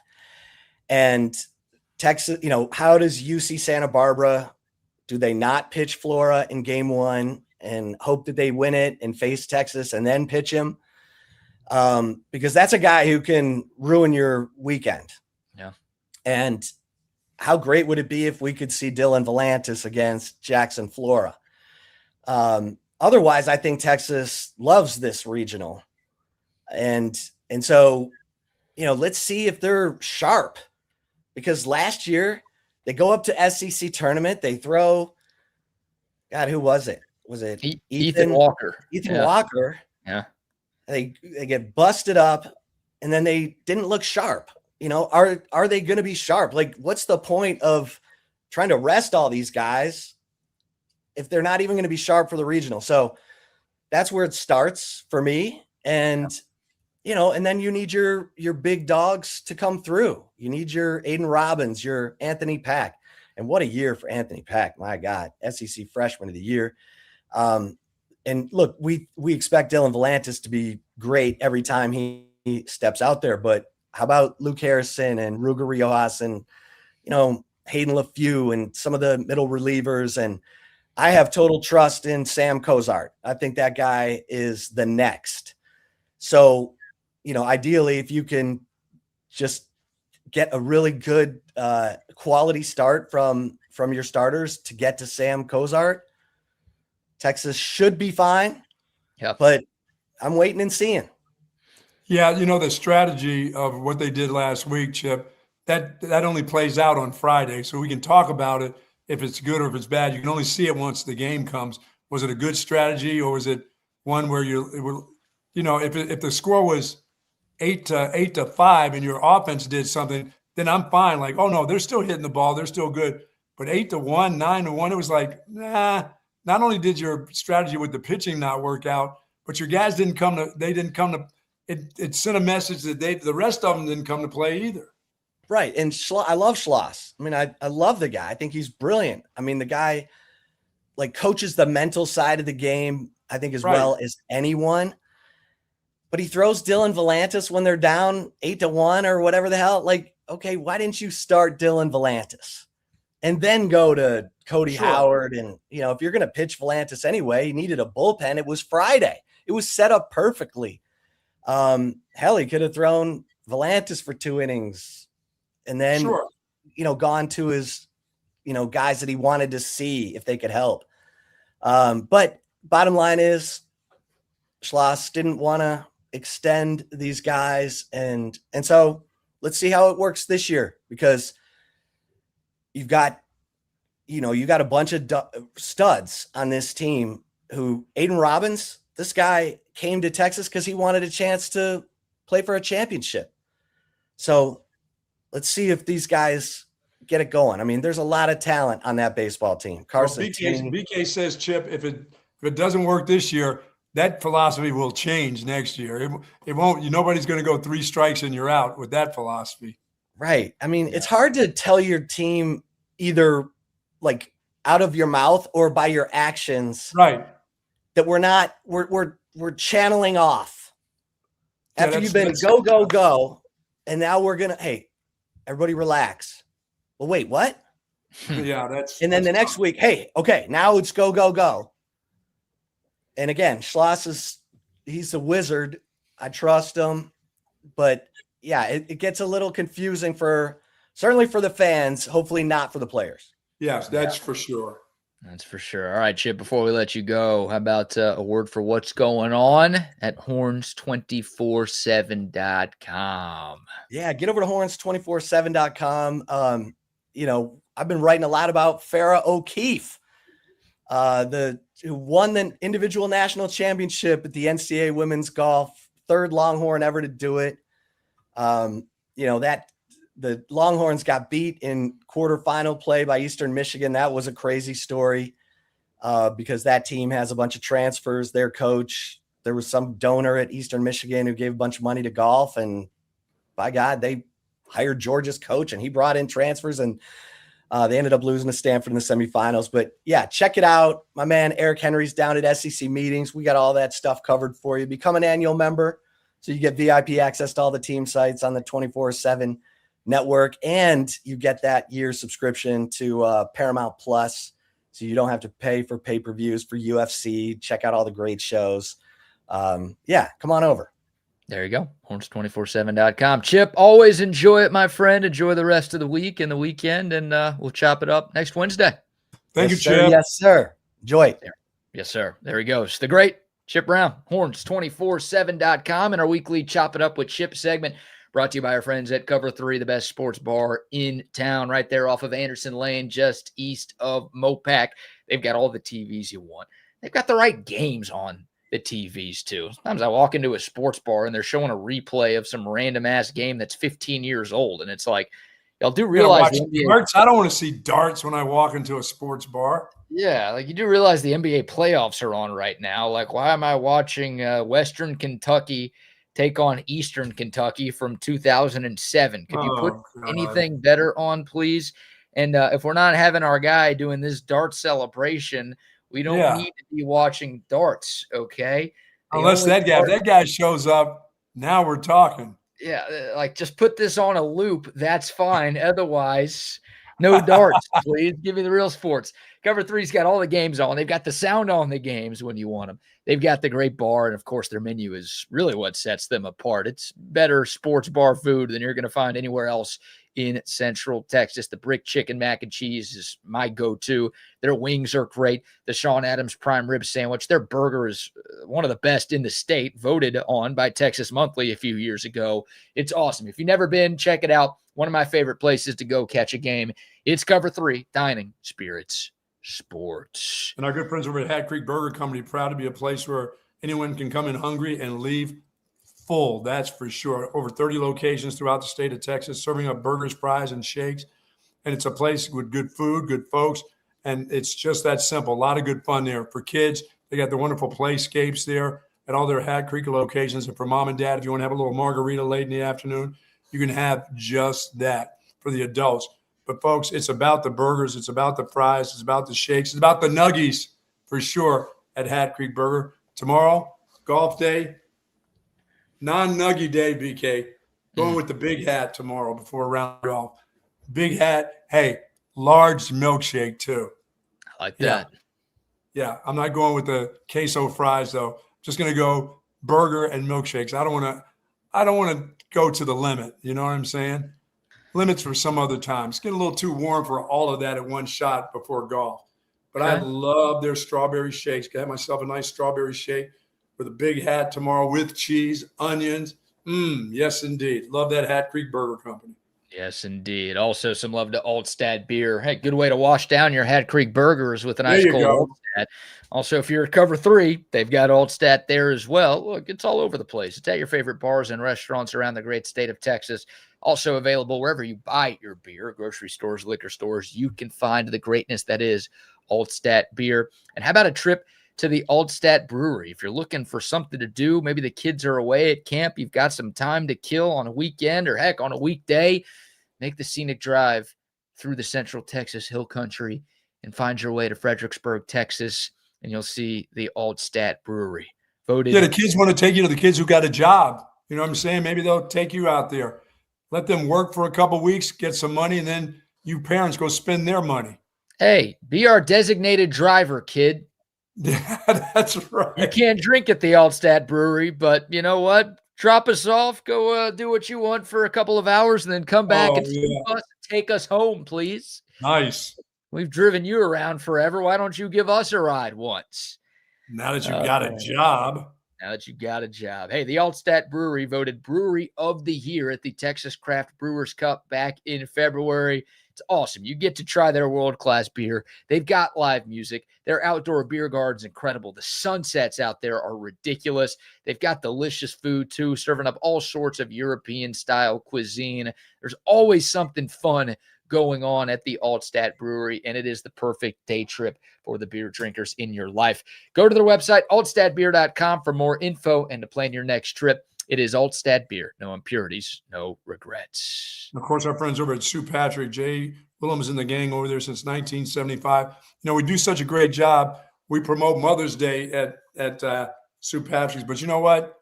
Dad needs a little something too. Dad needs to get himself a new ball cap. You've worn that one out. I got to get over there and get a couple ball caps. I've sweated out my caps now, BK. It's time for me to get a couple new ball caps. Plus, I need to have a new polo. Golfing polos are available over at Sue Patrick's, of course. They got gear for mom and dad, of course, wide variety of men's and women's clothing there. They've got sneakers. They got the Longhorn sneakers there. They also have on $59 or more online orders, you get free curbside pickup, plenty of parking space at 5222 Burnett Road.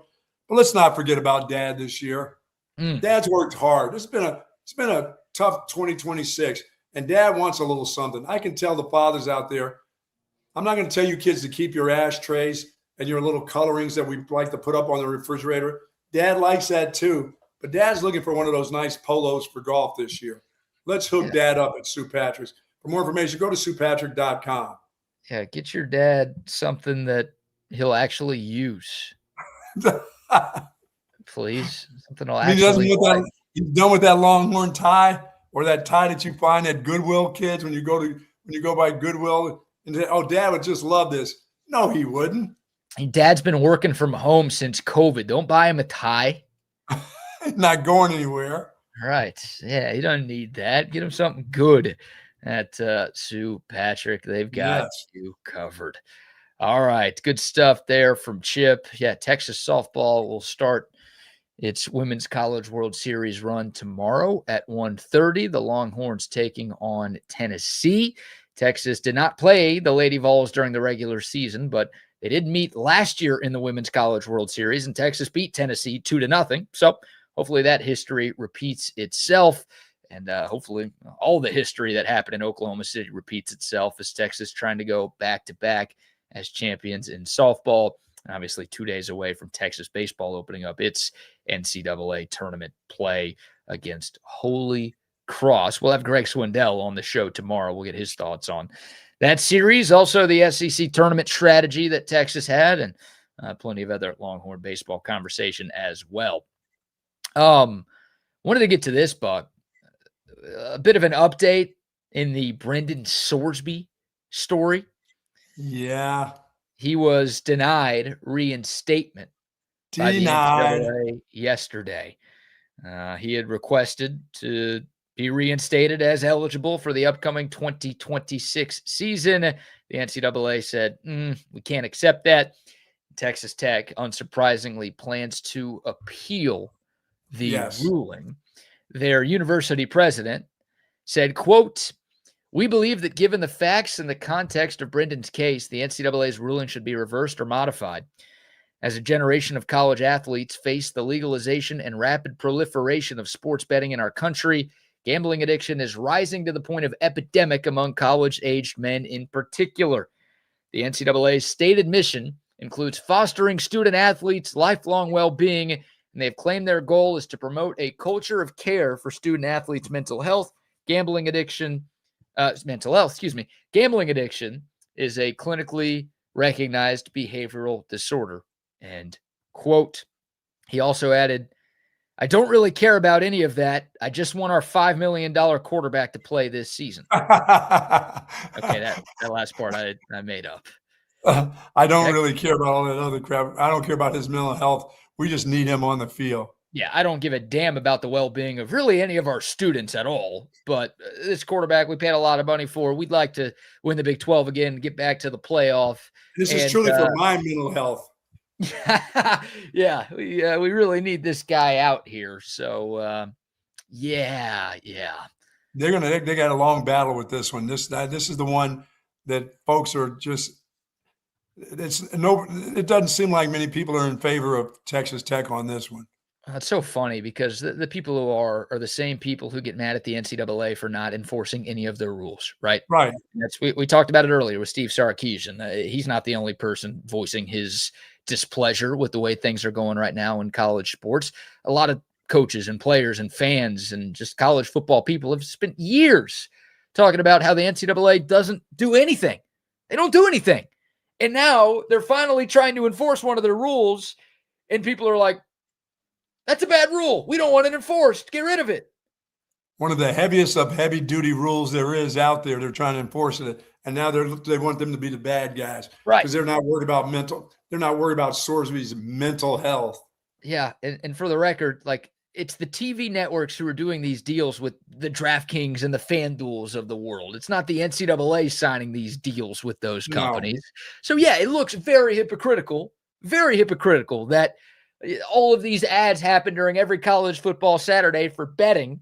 And it's like, we've got these ridiculously harsh rules in place that say everybody else might be able to bet, but our student athletes can't. I understand the optics of that aren't great, but it's something you've talked about, Buck, since you were coaching, hell, since you were playing. The rules are very clear. It's very black and white. There's no gray area. You cannot bet on college sports. You sure as hell cannot bet on your own team. And well, the NCAA is just enforcing rules that Brendan Sorsby has known about since he started playing college football. Yeah, or even before he played college football, he knew about those rules. They're just trying their best. That isn't this a wonderful young man? Yeah, he may be. Isn't this a wonderful young man to admit his addiction? No, your wonderful young man got caught. Yeah, he got caught, guys. If he's not caught, he's still throwing down $50 bets, 50-cent bets on strikes and balls. Seriously, it's all about getting caught. Right. Yeah, and Sorsby released another statement yesterday saying he's deeply sorry for everybody he's disappointed and saying, he's trying to get the help that he needs to get over this addiction. And look, for his sake, I hope that is the case because he was very degenerate with some of the stories we've heard about the bets he was making. Yes. I mean, he goes down there way low. Right. It's just crazy sports all over the world, betting on balls and strikes during baseball games. Like the guy had a problem. There's no doubt. And I hope he gets the problem taken care of. But like the NCAA, they're not going to reverse course. So Texas Tech can appeal all they want. The NCAA, again, they're following precedent here. It's not like this is the first instance where someone's broken this rule and we don't know what the NCAA is going to do in this situation because it's never – we all know what the rules are, what has happened in the past, and what's going to happen here. But, of course, the differing element, why this is still a story, is remember that lawsuit that was filed in Lubbock County? That's still going on. And the court date for Brendan Sorsby is next Monday. Yeah, by the way, Texas Tech, you better find out if you can get that $2.5 million that you gave it to him up front. If you can get that back, that's what you need to worry about. You're worried about his mental health. You better worry about that $2.5 million that you probably paid him up front out of the $5 million. Or maybe you just gave him $5 million. They're not getting that back. He's already gambled it away. That's true. You know how many Romanian soccer matches there have been since in 50-cent bets and 50-cent increments. Come on, dude. There's been a lot of table tennis going on since he signed with Texas Tech. That money's long gone. That money's gone. Or maybe he's a very good gambler and he's double that money so he can pay it back with interest. Yeah, but he's doubled that up. And the thing about it is he just decided to give himself up for rehab. Yeah. Well, it's yesterday was a big moment. Again, Texas Tech plans to appeal the decision. The injunction is coming up. At least that process gets going next week. The NCAA said they're not going to negotiate a settlement. Remember, Sorsby's team was like, what about a 2-game suspension? That's going to work, right? And the NCAA is like, no. No. Again, the rules are very clear here. Like, that's not what our rule says. And the NFL supplemental draft, the deadline for Sorsby to enter that is June 22nd. So we're going to get some resolution between now and then. And the NCAA is going to fight this thing tooth and nail to stick to their guns on this. But they got it. They got to be right sometime. Texas Tech's got a lot of money. Now the judge, the first judge that we talked about on this show, the guy who was assigned to the case, remember he's a undergrad of Texas Tech and a law school grad of Texas Tech. He actually recused himself from the case. Good. Very rare to find ethics and morals around college football and around Lubbock ever these days. Okay. Now there's another judge it's Lubbock County, but didn't graduate from Texas Tech. Now, hey, I'm here to tell you, Buck, I didn't graduate from Texas Tech. If I had some big money donors in Lubbock, like Judge BK. Hey, can you help us out here? Couple mil is yours if you find a way to rule in our favor here. So you're not leaving that out just because he's not a graduate there that he can't get it done for them, right? Right. And all of a sudden, I am the biggest critic of gambling in the world. And I'm the biggest proponent of gambling addiction being a massive problem that needs to be taken care of yesterday. Yes, that's right. We can't let our young or old people alike get involved with this kind of stuff. So will we have a corrupt judge here? I don't know. But there's your update on Brendan Sorsby. It's still not looking great for him. Money will talk in that case. Yeah, it usually does, doesn't it? God, dude, you're about to get $5 million, or you have $5 million of their money, and you're begging 50-cent bets. What is wrong with you? Yeah, you got some mental issues, all right. I'll see what happens. Or you're just stupid. Yeah. Sometimes people can be just stupid. That matters too. Hey, sometimes people are dumb college kids. That's right. At one point, you were a dumb college kid. At one point, I was a very dumb college kid. But you know what? If I had rules that were like, you're not allowed to bet, I wouldn't have followed him. No, I would have followed him. with the kind of cash he's got. But he didn't know he was going to make that kind of cash. But still, again, the rules are the rules. Like I absolutely Yes. would follow. I mean, what he could have done if he really wanted to bet so much is get a fall guy. Like put all the bets under somebody else's name so they can't track it back to you, dude. All these accounts are under your name. never thought he would get caught. He was that dumb. Right. He's like, Indiana football. No one's going to care about me betting on Indiana. They suck. By the way, if I leave Cincinnati, nobody's going to squeal on me. None of my boys that know I gamble are going to squeal on me back here. Are they? Would they do that? Should have gone to a school in a different conference, Sorsby, then none of this would have came out. There you go. Yeah, I believe in the conspiracy theory that someone at Cincinnati tipped off the NCAA about this deal. Did. It's a good move right there. A little gamesmanship.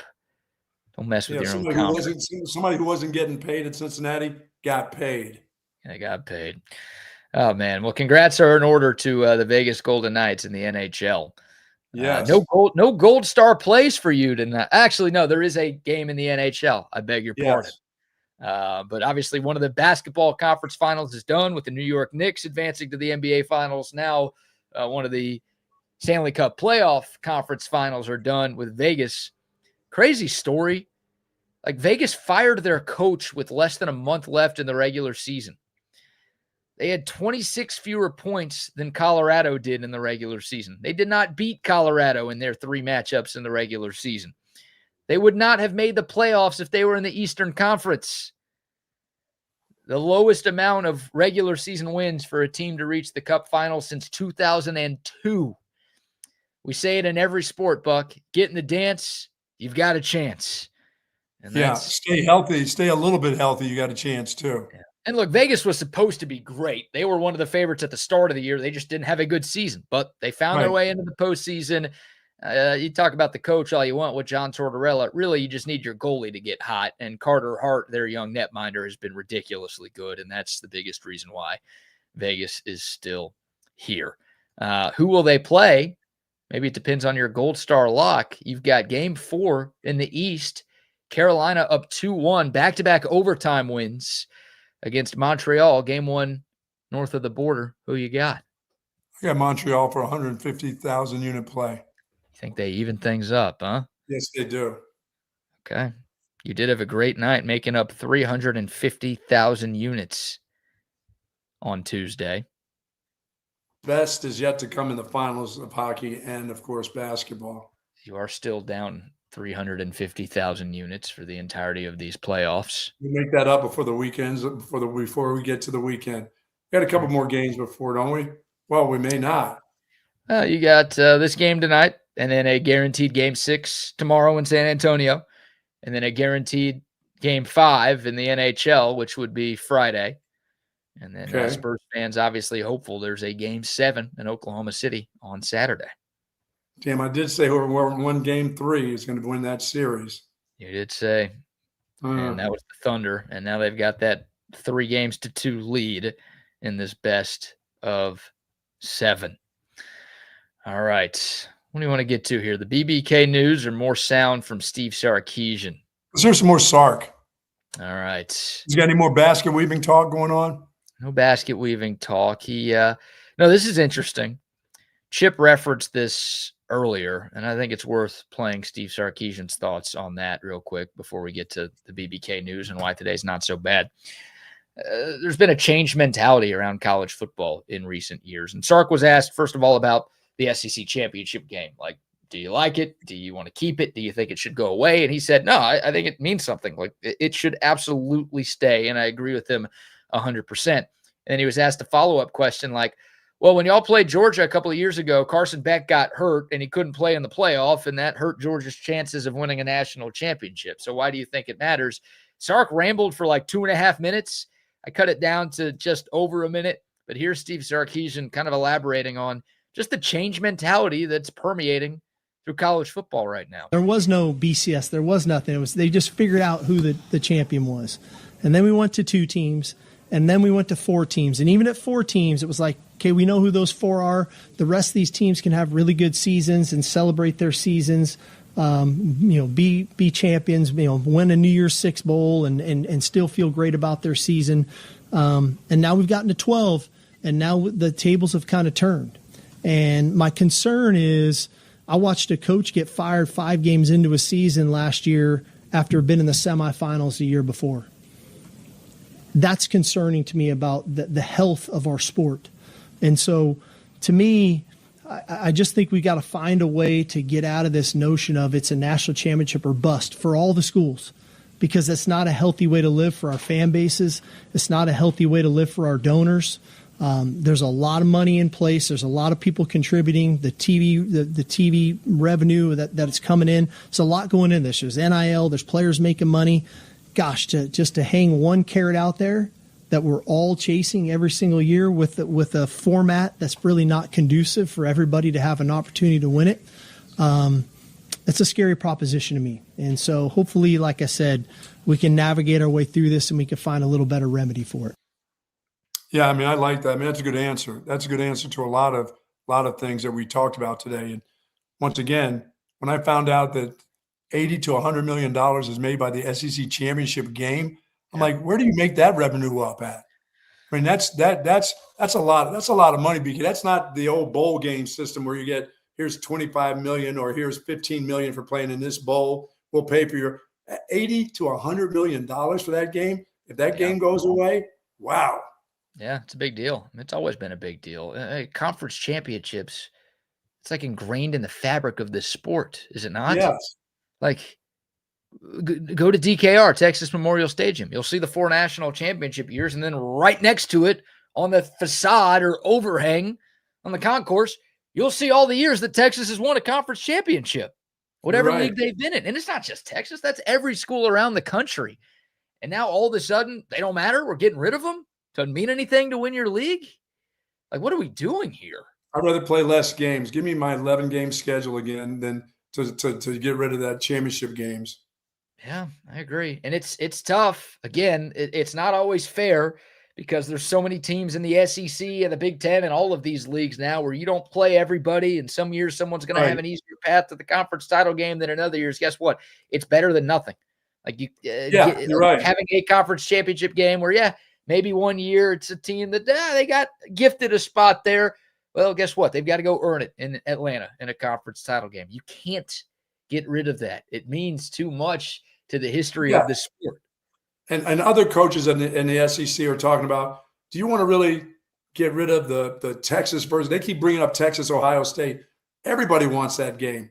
You know, we start talking about playing the Kutztown states of the world, just getting those 3 or 4 patches in. The guy said everybody loves this game, Ohio State, Texas. Week number 2, who wouldn't love it? Well, the reason, and this goes to Stark's point, the reason there are some fans who are like, why would you play that game, is everything's all about the national championship. Right. So if you play Ohio State, you lose that game in the non-con, that hurts your chances of winning a national championship, because it hurts your chances of making the playoff. So back in the day, like that 2023 Alabama game, or the 05 trip to Ohio State, like those are great memories right there. Those are great games, great moments in Texas football history. And now it's like you almost, the way the format is, it's like you got to be scared of playing those games because of what might happen. Yeah. And everyone else isn't playing those games. So like, why you're making it harder on yourself when you play games like that. And it's annoying that that's the trade-off versus, well, of course everybody wants to see Texas play Ohio State. That's awesome. Yeah, there's a handful of guys, that more than a handful, that want to continue to do that in all the conferences. They want those games too, because the players want it, the fans want it. The athletic director at University of Texas wants it, because he's still doing it. He's not shying away from some of these things. He may in the future, but as of now, he continues on that path of, we're going to give our fans these games in week 2. We're not going to keep playing Texas states and people like that. We don't mind helping out a state school, but boy, we know our fans want the Ohio States, the Michigans of the world. But again, not to beat a dead horse, but the fans don't all want it anymore because of the playoff implications. Like, there are plenty of Texas fans and listeners of this show who were like, why would we play that game? Indiana played nobody last year. They made the playoff. They won the national championship. Like, look at their non-conference schedule. Texas would have made the playoff last year if they had Kutztown State to bring them up instead of Ohio State in week 2.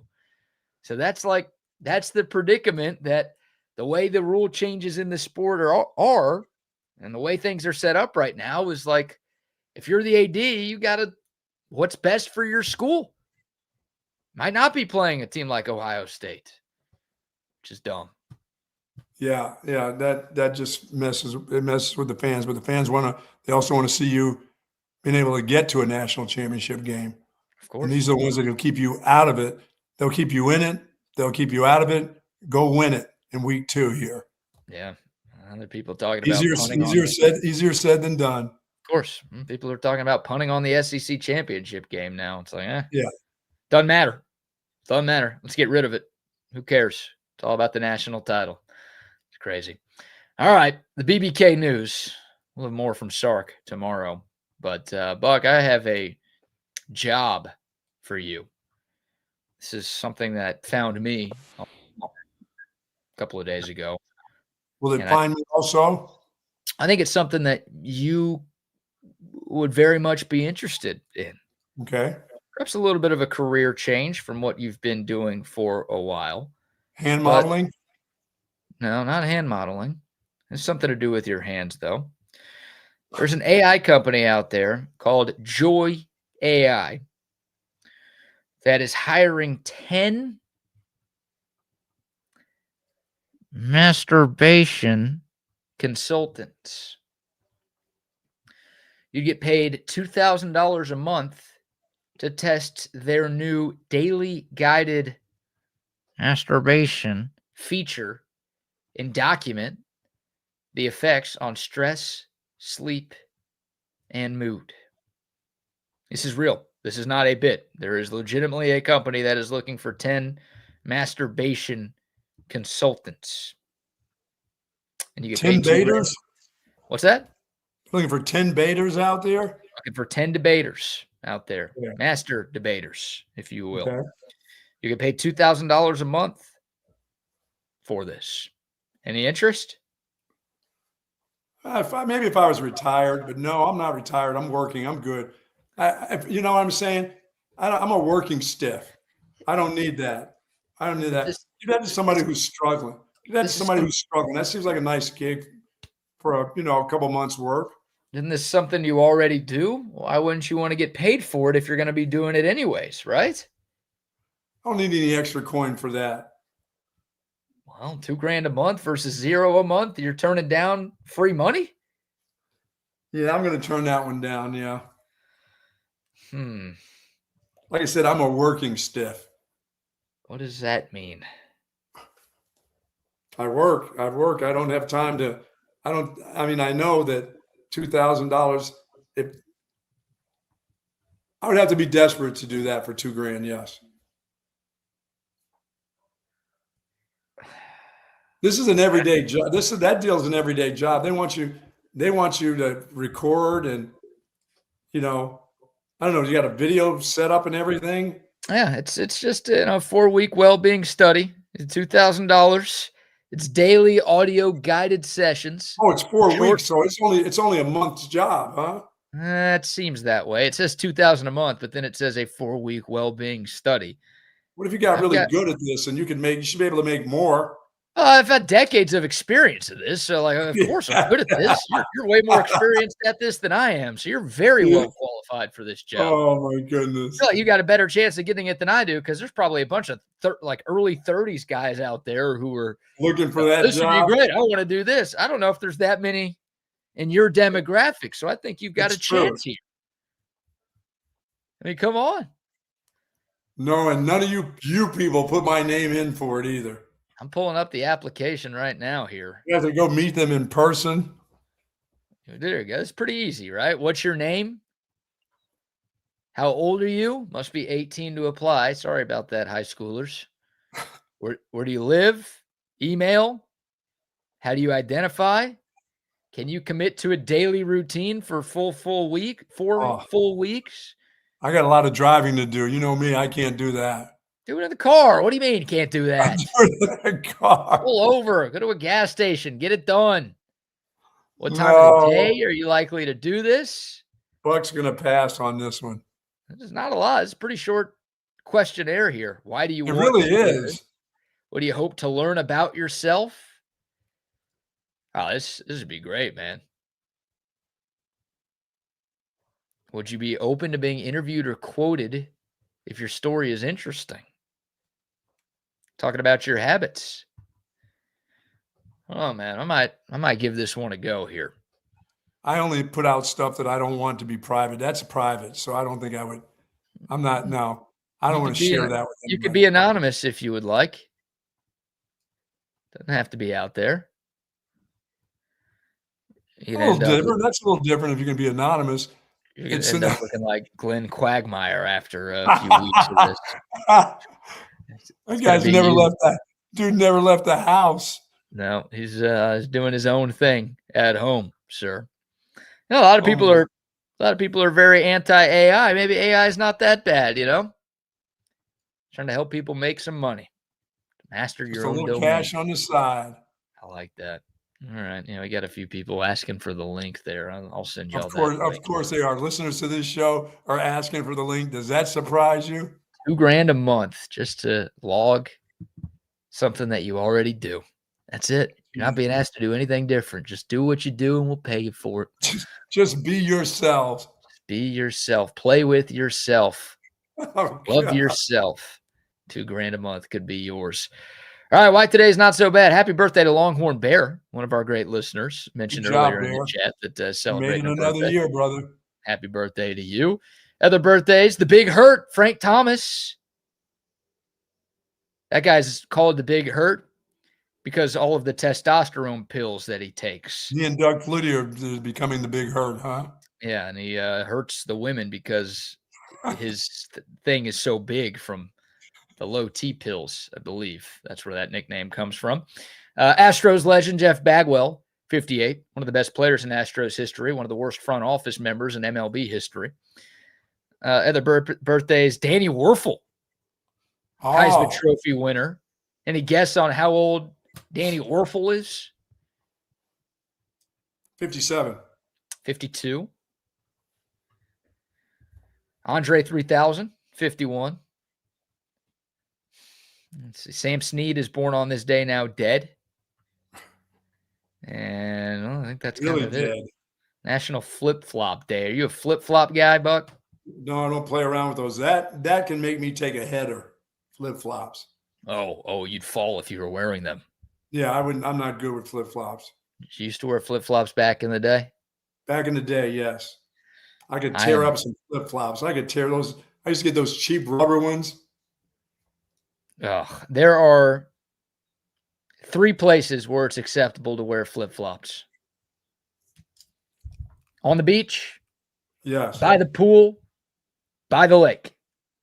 That's it. Don't. Not to the store. Don't let me see you wearing your flip-flops in the store, on a freaking airplane. It's disgusting. No one wants to see your feet. No one wants to smell your feet. Put them away. No. Beach. I don't even like them at the store. I'm like, why are you wearing your flip? Yeah, I smell them at the store. Oh, it's disgusting. But the goats next door to me are wearing flip-flops. Beach, pool, lake. That's it. Gym shower, fine. And wear some. If you're taking a public shower, fine. You can wear them there. That's okay. Shower. They're supposed to have your feet exposed there. Be wearing them out in public. I agree with that. Everybody, do right by your neighbor. Quit it. All right. Quit wearing those there, please. Bad bit all around. And definitely not to dinner. You don't have a good enough pair of flip-flops to wear to dinner, to go out to eat. I don't care if you're going to the Golden Arches, dude. Don't wear them. Not even to the Golden Arches? That place is too high class for your nasty ass puppies. Keep them away. Oh my God. All right. That will do it for a Wednesday edition of the show. Thank you all for tuning in. Thanks to Chip Brown for joining us. We'll be back tomorrow. Absolutely. Greg Swindell will be on with us. More Texas baseball and softball conversation as we inch closer to the weekend. Gotta love these Wednesdays that feel like Tuesdays, the 4-day week. Nothing better. Absolutely. than that. Thank y'all so much for listening. Great show, my man. And Thank you, we'll brother. talk to y'all tomorrow. Hook 'em, y'all. We'll go.